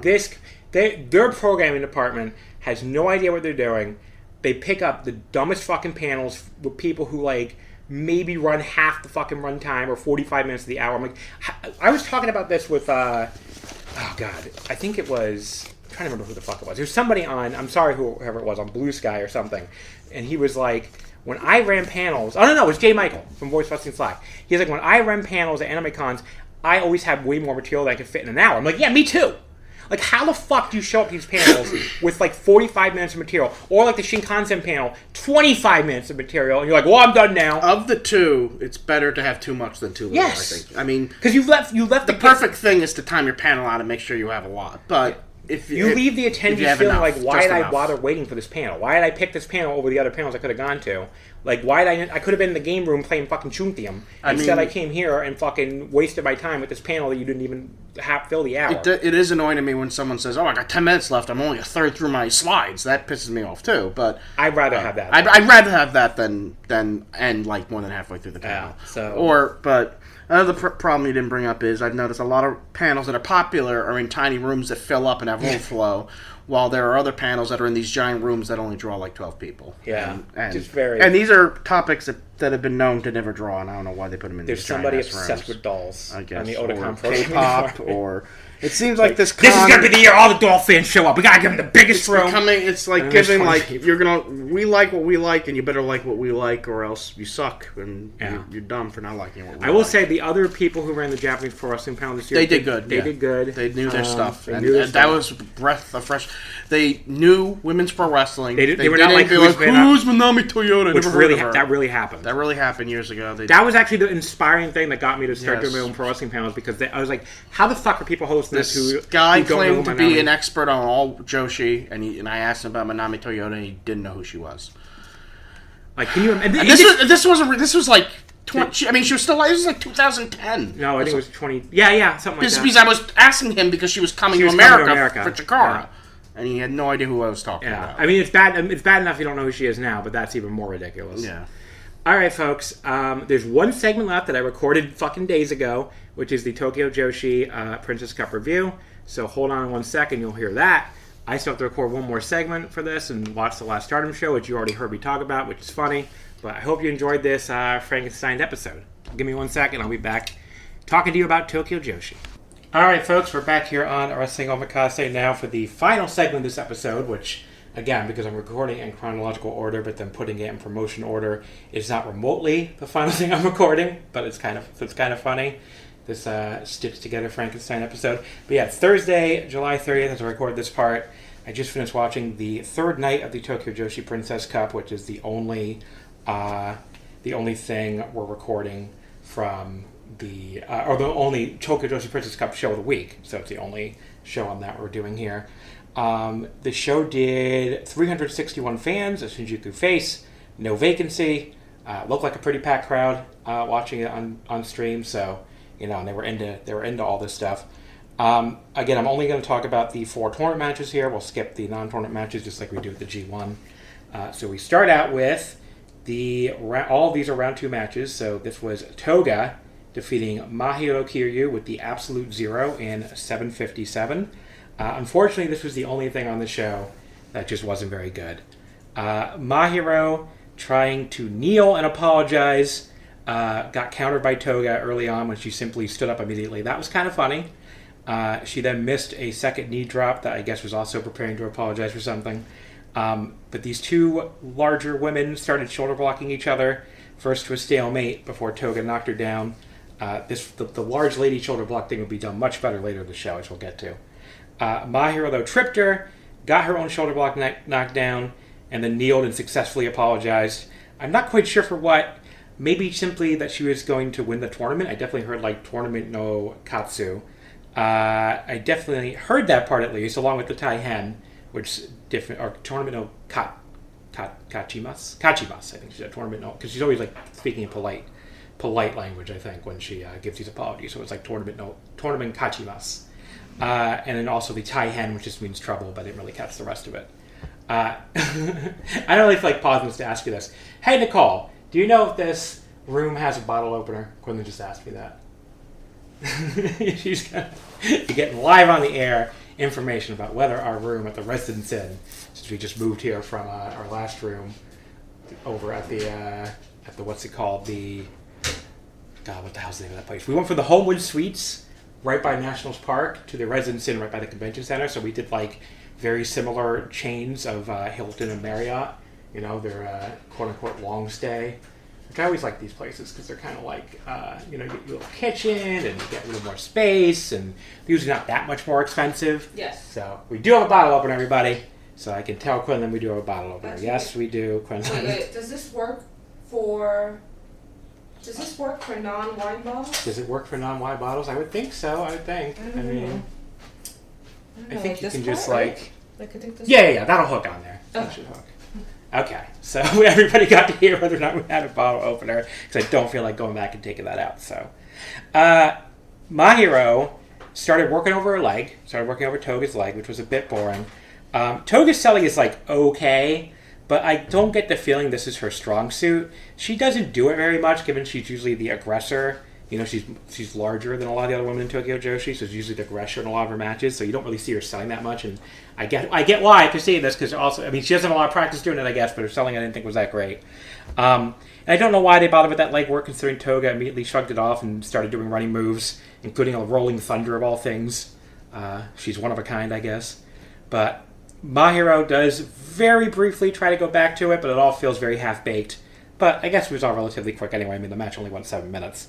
After the 5-minute call, Toga got in her stretched muffler, but Mahiro crawled to the ropes after a brief struggle, and Toga ultimately just kind of hits her slam and wins. I did not think this was good at all.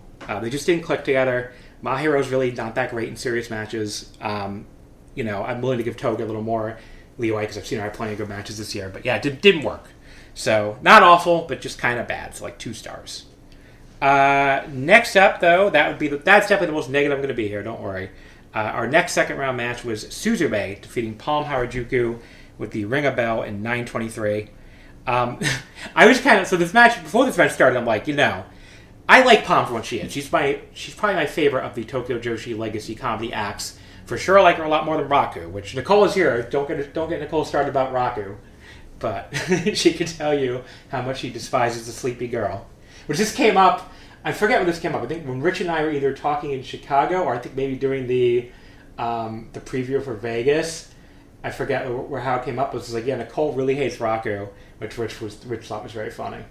He was like, get that sleepy girl out of here. Which was what I'm talking about.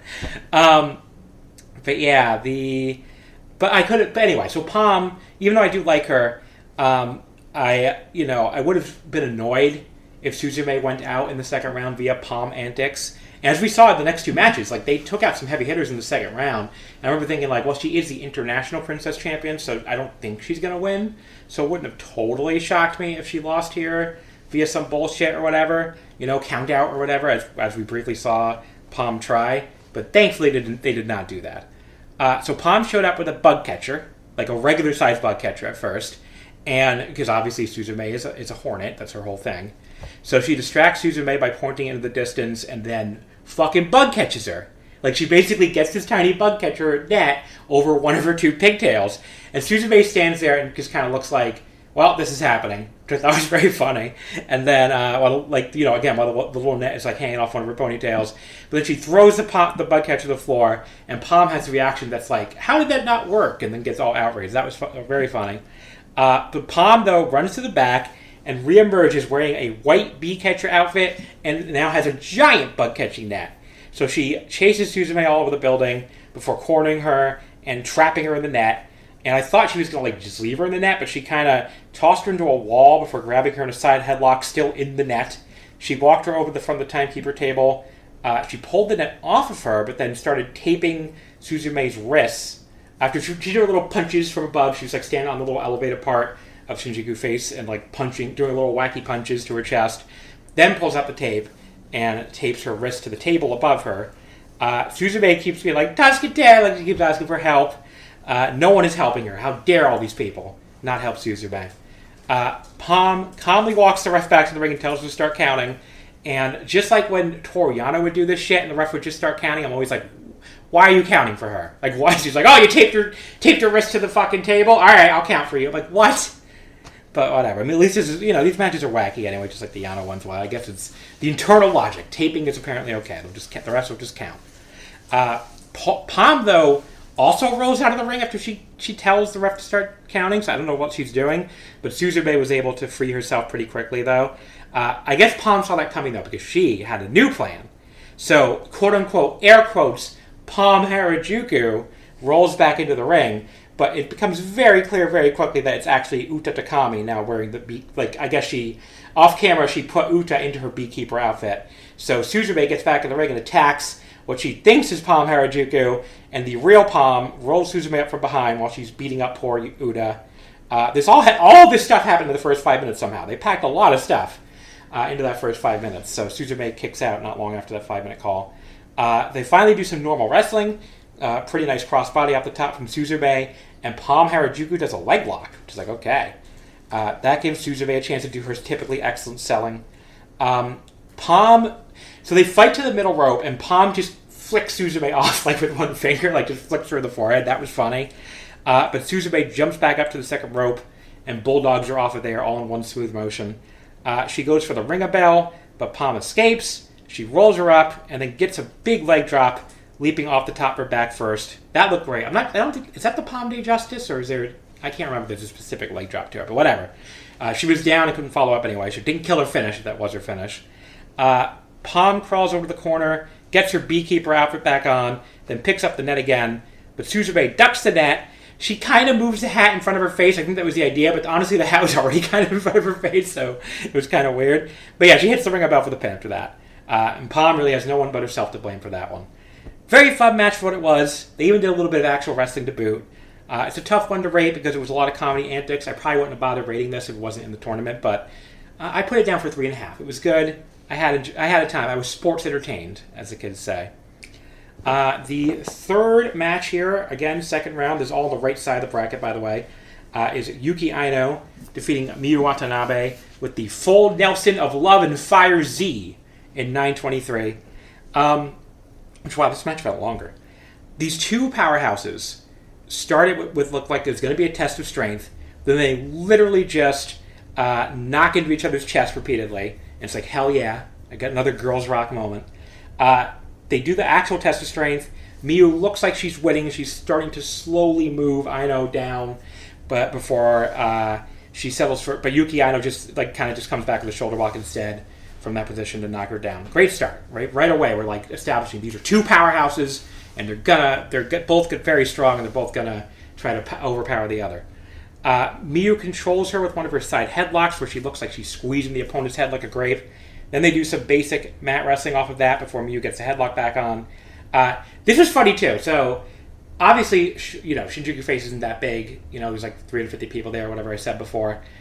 The crowd is being very quiet this part, and it's one of those times where the Japanese crowd is being very quiet, not because they don't like the match, but because they're intently watching it, and unlike American crowds, they don't feel the need to fill every bit of fucking dead, every bit of dead air or whatever, I guess you would say, or like every bit of silence with fucking noise, or stupid chanting. But during this silence, someone's fucking phone went off, which is really funny. Like you could hear some wacky ringtone. I'm like, sir or madam or they, you really needed to silence your phone. Okay, that's not cool. Miyu controls for a bit. Yuki comes back with a running senton and then a springboard twisting senton. That looked really good. She gets a 2 count off of that just as we get the 5-minute call. Yuki Aino briefly gets her in a gut wrench position. Miyu uses the ropes to get out of that before she can toss her. They end up on the floor. They do a big standoff, and they just start running into each other with short shoulder blocks out there. Again, very cool little spot. Neither girl goes down, so they start trading heavy forms to the face instead out there, and they really start cracking each other with them at one point as my friends return from the liquor store. Hello, Clinton and Felix. Hello. Hey. So I'm on my third match of 4 here, so don't worry. I'm almost done. But yeah, so they really start cracking each other on the floor as I hope Quinlan can stop making loud bag rustling noises. Yuki staggers her with a bunch in a row as they all walk around to one of the entrance rays and start trading shoulders again. They walk all the way around, I should say. Then they keep kind of the way the ringside attendants, the girls working at ringside, were basically like in a panic trying to clear people out, like they were dealing with it was like you had 2 rampaging kaiju like going through the city, and the people are like, you gotta get out of the way. It was very cool. They get all the way to the other side, and after Miyu slams her first, actually, but then Yuki Aino hits the gut wrench suplex he was looking for before out there. Miyu, though, gets up screaming, and they collide again with both going down. Great sequence. There's this brief lull as the referee applies a double count out while they're both down, but they beat the count, of course. Actually, he just stops when they both get back on the apron, which is a little weird, but they decide they're going to keep colliding at each other as we get the 10-minute call. You opened that on my mic on purpose. I saw you do that. You leaned over and opened it into the mic on purpose. I don't even know why I'm wearing my headphones, by the way. There's no one else to talk to. I had the headphones on because I was testing the audio, but this man opened a Sapporo can into the mic on purpose. He's a menace. He just stops when they get back on the apron. I don't know where I was. I'm sorry. You really distracted me with that. The ref stops. Okay. So yeah, the ref is doing the double count out, and he stops when they're both on the apron before either one gets in the ring, which you both don't usually do, and you're not supposed to do. So that is a little weird. But Yuki climbs up to the second rope, but Miyu hits her with the double sledge from the apron, and then climbs in the ring before climbing up there. And she hits her with the avalanche-style teardrop, but she was a little bit slow to cover, and Yuki Aino was able to kick out. So Miyu goes for another teardrop. Yuki drops out of it. Miyu elbows her and puts her up in the Canadian backbreaker, but Aino gets out of it using the ropes behind her, and then grabs her in the full Nelson hold using the ropes for extra leverage. The referee makes her break it because, you're technically in the ropes for that. It's not a Ring of Honor match. It's not pure rules with someone exhausting the rope breaks. I guess would have been legal then. Miyu hits her with this huge double chest shot to the chest back in the ring, but can't lift her the teardrop again, and Yuki just drops down behind her and counters with a quick inverted DDT all in one motion. She hits another standing senton a second later, but Miyu kicks out and then hits this great falling front power slam, but Yuki immediately rolls through the cover. They end up standing again. They go back to running into each other again before Miyu suddenly leaps up and hits a great standing drop kick. It's a very cool change of pace, because they have been running into each other so much that drop kick meant way more by the time she did it than it would just, a normal drop kick. The crowd reacted huge to it, which they would not have done if they hadn't just kept running into each other before that. Miyu keeps clubbing her with the double sledges. They look brutal, but then Yuki Aino gets her in the full Nelson. Miyu roars like a monster, tries to break it, then acts like she's going to bite the ropes to break it before simply getting it with her foot. But she does a little chomp, I'm going to chomp it, and then got it with the foot instead. Yuki knocks her down from behind, though, and reapplies the full Nelson on the mat, with Miyu desperately trying to elbow her way out of it. Alright, I paused it for a second because my friend was using the sink, and I realized the water running probably sounded very loud in the recording, which I just checked, and it did, so I'm sorry about that. I think it was only a couple minutes, so. Where the fuck was I? They ended up standing up again. They go back to running into each other again. Oh, I did the dropkick already. I'm sorry. She got her in the full Nelson on the mat, and with Miyu desperately trying to elbow her way out of it, Aino turned it in sort of a half Nelson, and you could see Miyu starting to fade at this point, and Aino, she's selling really well as she's going out, and then Aino gets her back in the full Nelson, drops to the mat, and the referee stops it. This is the biggest upset of the tournament so far. Obviously, it's last year's winner getting eliminated in the second round. And Yuki Aino also, she's really fired up when she beat her. And if you know their history, you understand why. Because Miyu had beaten her 3 straight times leading up to this. So twice in this tournament in 2021 and 2023, plus the Princess of Princess title match last October that we talked about in the last episode, me and Eric. So Yuki Aino's only previous win over Miyu was 4 matches ago, all the way back in November 2019, less than 2 years in Miyu's career. Yeah, I thought this match was awesome. I could see some people maybe not being as high on it as me because it was deliberately paced, but I thought it was such a great power battle. I looked at some early cage match ratings, and it doesn't seem like people were as high on it as I am, but I just thought this was real, unstoppable force versus immovable object type shit here. I was very into it. So 4 stars. My second favorite match of the tournament at this point, I think. Definitely put Miyu Yamashita and Ryuki Tatsumi from the previous second round show above it. That was the night 2 show. But this would be right there. I mean, just a quarter star below it. The main event, the last match we're going to talk about here, was Shoko Nakajima beating Yuki Arai with the Scorpion Deathlock counter. So a pin right out of that in 15:32. They shook hands right away. But speaking of kaiju, Shoko Nakajima took advantage by immediately taking her down with this. She's this cool little, I don't know how to describe it. She used her leg to push the arm down. I think you used to see Nigel McGuinness do this spot a lot, and she did the push right down into a pin attempt. Very unique looking, but you can't trust that tiny kaiju, I guess, is the theme. They do some pretty good mat wrestling off of that. They kind of go back and forth before Arai gets her in, I think, an Indian deathlock, but Shoko is able to maneuver her way to the ropes for too long. I know this is partly because she's in there with Shoko, who's of course very tiny, but it's amazing just how big Yuki Arai looks now. Obviously her, 5'5"-ish height hasn't changed since she started, but she just looks so much more imposing in her post-idol career, post-bulk up state. She just looks really, she looks like a champion, honestly. Shoko is able to hit a nice little slingshot senton after another sequence. That gets her a 2 count. She goes straight into a head scissors from there, but Arai escapes for too long, then slams her legs into the mat before starting to stomp away on her.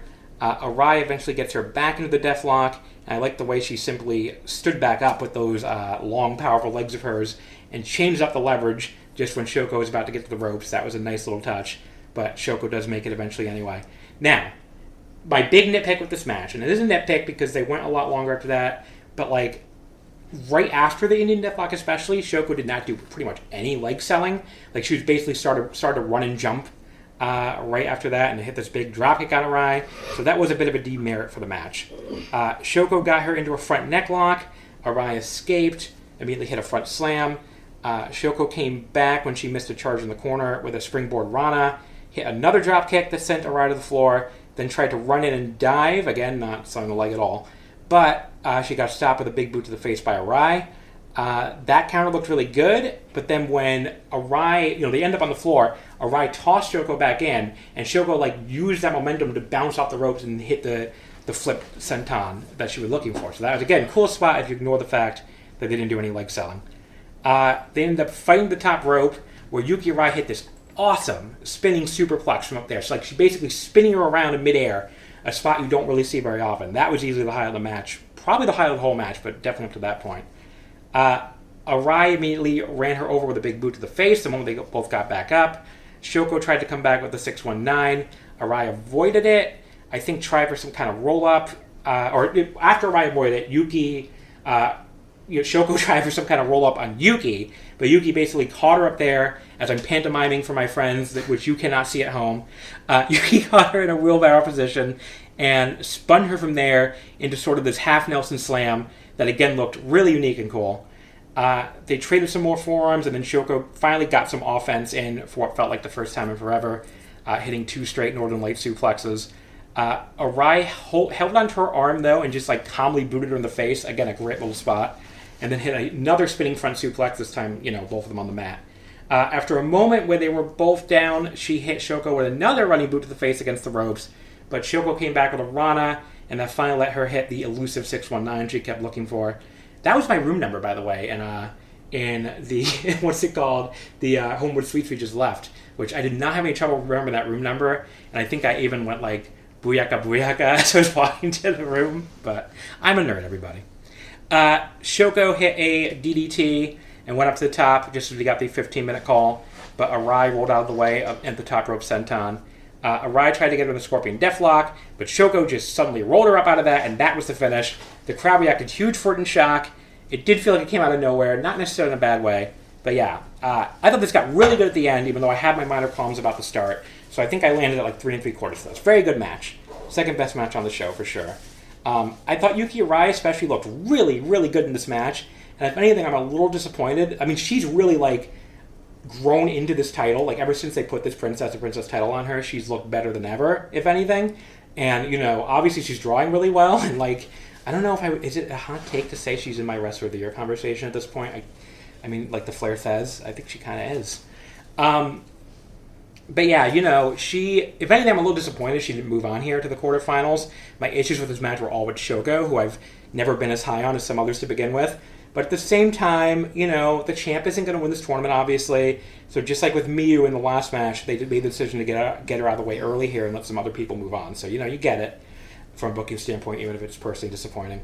But yeah, overall, another strong show in what's been a very good tournament, just like the other 2 tournaments we're talking about on this podcast.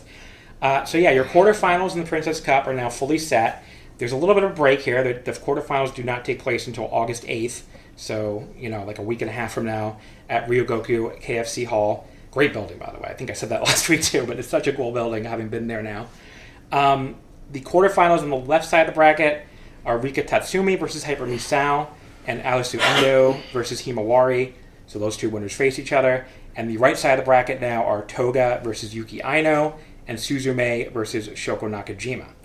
I still really have no idea who's winning this. You would think Alisu winning. I feel like in some ways she might be the favorite, but on the other hand, she doesn't quite make sense, right? Because she just challenged Yuki Arai on May 30th, so it would feel a little soon for him to win the tournament again and challenge the same person for the Princess title. Unless they're doing something weird, I just saw this now, I didn't put this in my notes. Are they doing something weird where she's going to win the tournament and challenge her best friend Suzume for the international title instead? I guess I could see that. Maybe that I should have thought of that before I wrote all these other notes, but maybe that's the case. But I don't know, I feel like it's kind of a downer when people do that. Like, I remember when Nakamura won the New Japan Cup that one year and challenged for the Intercontinental, for Tanahashi for the Intercontinental in the rematch instead of challenging for the IWGP Heavyweight. It was like, really? But I don't know. Suzume as winning as international champion also feels somewhat unlikely. On the other hand, though, it's been much longer for her last big title challenge, of the Princess title, was January 4th, and it was against the previous champion, Momo Watanabe. So maybe they're just going to have Suzume win this as international champion and challenge, challenge Yuki Arai and do champion versus champion. I again, wouldn't call it the most likely scenario, but I guess I could see it. Shoko and Misao both just feel like boring winners. I hope they don't go there. I don't think they will. And Shoko now doesn't need to win this to get a title shot anyway. She just beat the champion on this show. Toga just feels like it's too soon. Himawari, as much as I would love her to win, it would also feel a bit out of nowhere for her compared to her current level. So that leaves you at Rika Tatsumi or Yuki Aino. I would love to see Rika win since she's somehow never won it or even been to a final, apparently. I went through the list and kept double checking the list of finals, because it just feels unbelievable given how long she's been there. Yuki Aino, though, she lost in the finals to the outsider Ryu Mizunami 2 years ago in 2024. She might be the betting line favorite. She's got this big win over Miyu Watanabe, and she can do the title challenge against Yuki Arai. She might be the favorite at this point, so it might be Yuki Aino. Although, again, Alistair Endo winning it and then challenging the international title also feels possible. I'm going to say Yuki Aino over Alistair in the finals. I think that's my official prediction. It would be Alistair's second straight year losing in the final, so you could look at it like you're telling a little story of her where she's lost 2 straight years in the final and might win next year finally. So you're building that year-by-year story. So which Japanese promotions love to do that shit, so. All right, folks, so I'm wrapping up the episode before I record the rest of it, but that's the order we're going in here. So this was the end of the episode that I still haven't recorded most of yet. But next week, I will be on back to a regular, recording all in one session with a regular guest for the entire episode. So Ara Metha will be back on with me for a ridiculously loaded show. 3 more nights of the G1, nights 12 through 14. 3 more nights of the 5-star, nights 9 through 11. Princess Cup, night 4, August 8th. Because, it'll be... I didn't even think of the fact that would be next week as of now. But I guess it will be by the time this episode actually comes out. Marvelous is August 8th horror game, which I think I added to it without telling him, so I guess I didn't tell him that. He listens to the show, though, so he'll probably hear this. But that horror game looks huge now with those 2 big Suri and Takumi Rojas singles matches. Marigold's August 9th Oda Award show, finally some Marigold again. And I guess at least the main matches from the Noah August 9th and 10th Hurricanes. I might not bother with the Speed tournament because the Speed tournament looks stupid, but definitely have to challenge Naito. Definitely have to cover Naito challenging the GHC Heavyweight title. So, in the meantime, you can follow us on Twitter at Wrestling Omakase, Wrestling Would Not Fit. You can follow me on Blue Sky at Just1MB. And then, folks, we will see you next time. My name is Tyler Fornes, and I am one of the co-hosts of the Good, the Bad, and the Hungy AEW podcast here on the Voice of Wrestling Podcasting Network. We take a broad scope approach to the world of All Elite Wrestling and the entire universe of Tony Khan. We talk about the big matches, the big stars, the promos, the storylines, and we also look at it from a big picture perspective. How are things going to change over the course of the next 10 years with AEW still in the picture? How are companies like WWE going to adapt and adjust to AEW? Are they going to be a similar way like they did with WCW in the late 1990s? Will there be a counterpunch? We talk about all of that and more on The Good, the Bad, and the Hungy every week on the Voice of Wrestling Network. Most people don't realize how much their personal information is being bought and sold every day. Data brokers are making billions, pulling details about you from public records and the internet, and then packaging and selling it, usually without your consent. That's how your information lands in the hands of scammers, spammers, even stalkers. It's why you get endless robocalls and why ads seem to follow you everywhere. That's where Aura comes in. Aura actively removes your data from broker sites and keeps it off. They also instantly alert you if your information shows up in a breach or on the dark web. But Aura goes beyond data protection. With one app, you get a VPN, antivirus, password manager, spam call protection, dark web monitoring, and even up to $5 million in identity theft insurance. All backed by 24/7 US-based fraud support. Other companies might sell just credit monitoring or just a VPN. Aura gives you all of it, together, at the same price competitors charge for just one service. Start your free trial today at aura.com/remove. Protect yourself now at aura.com/remove.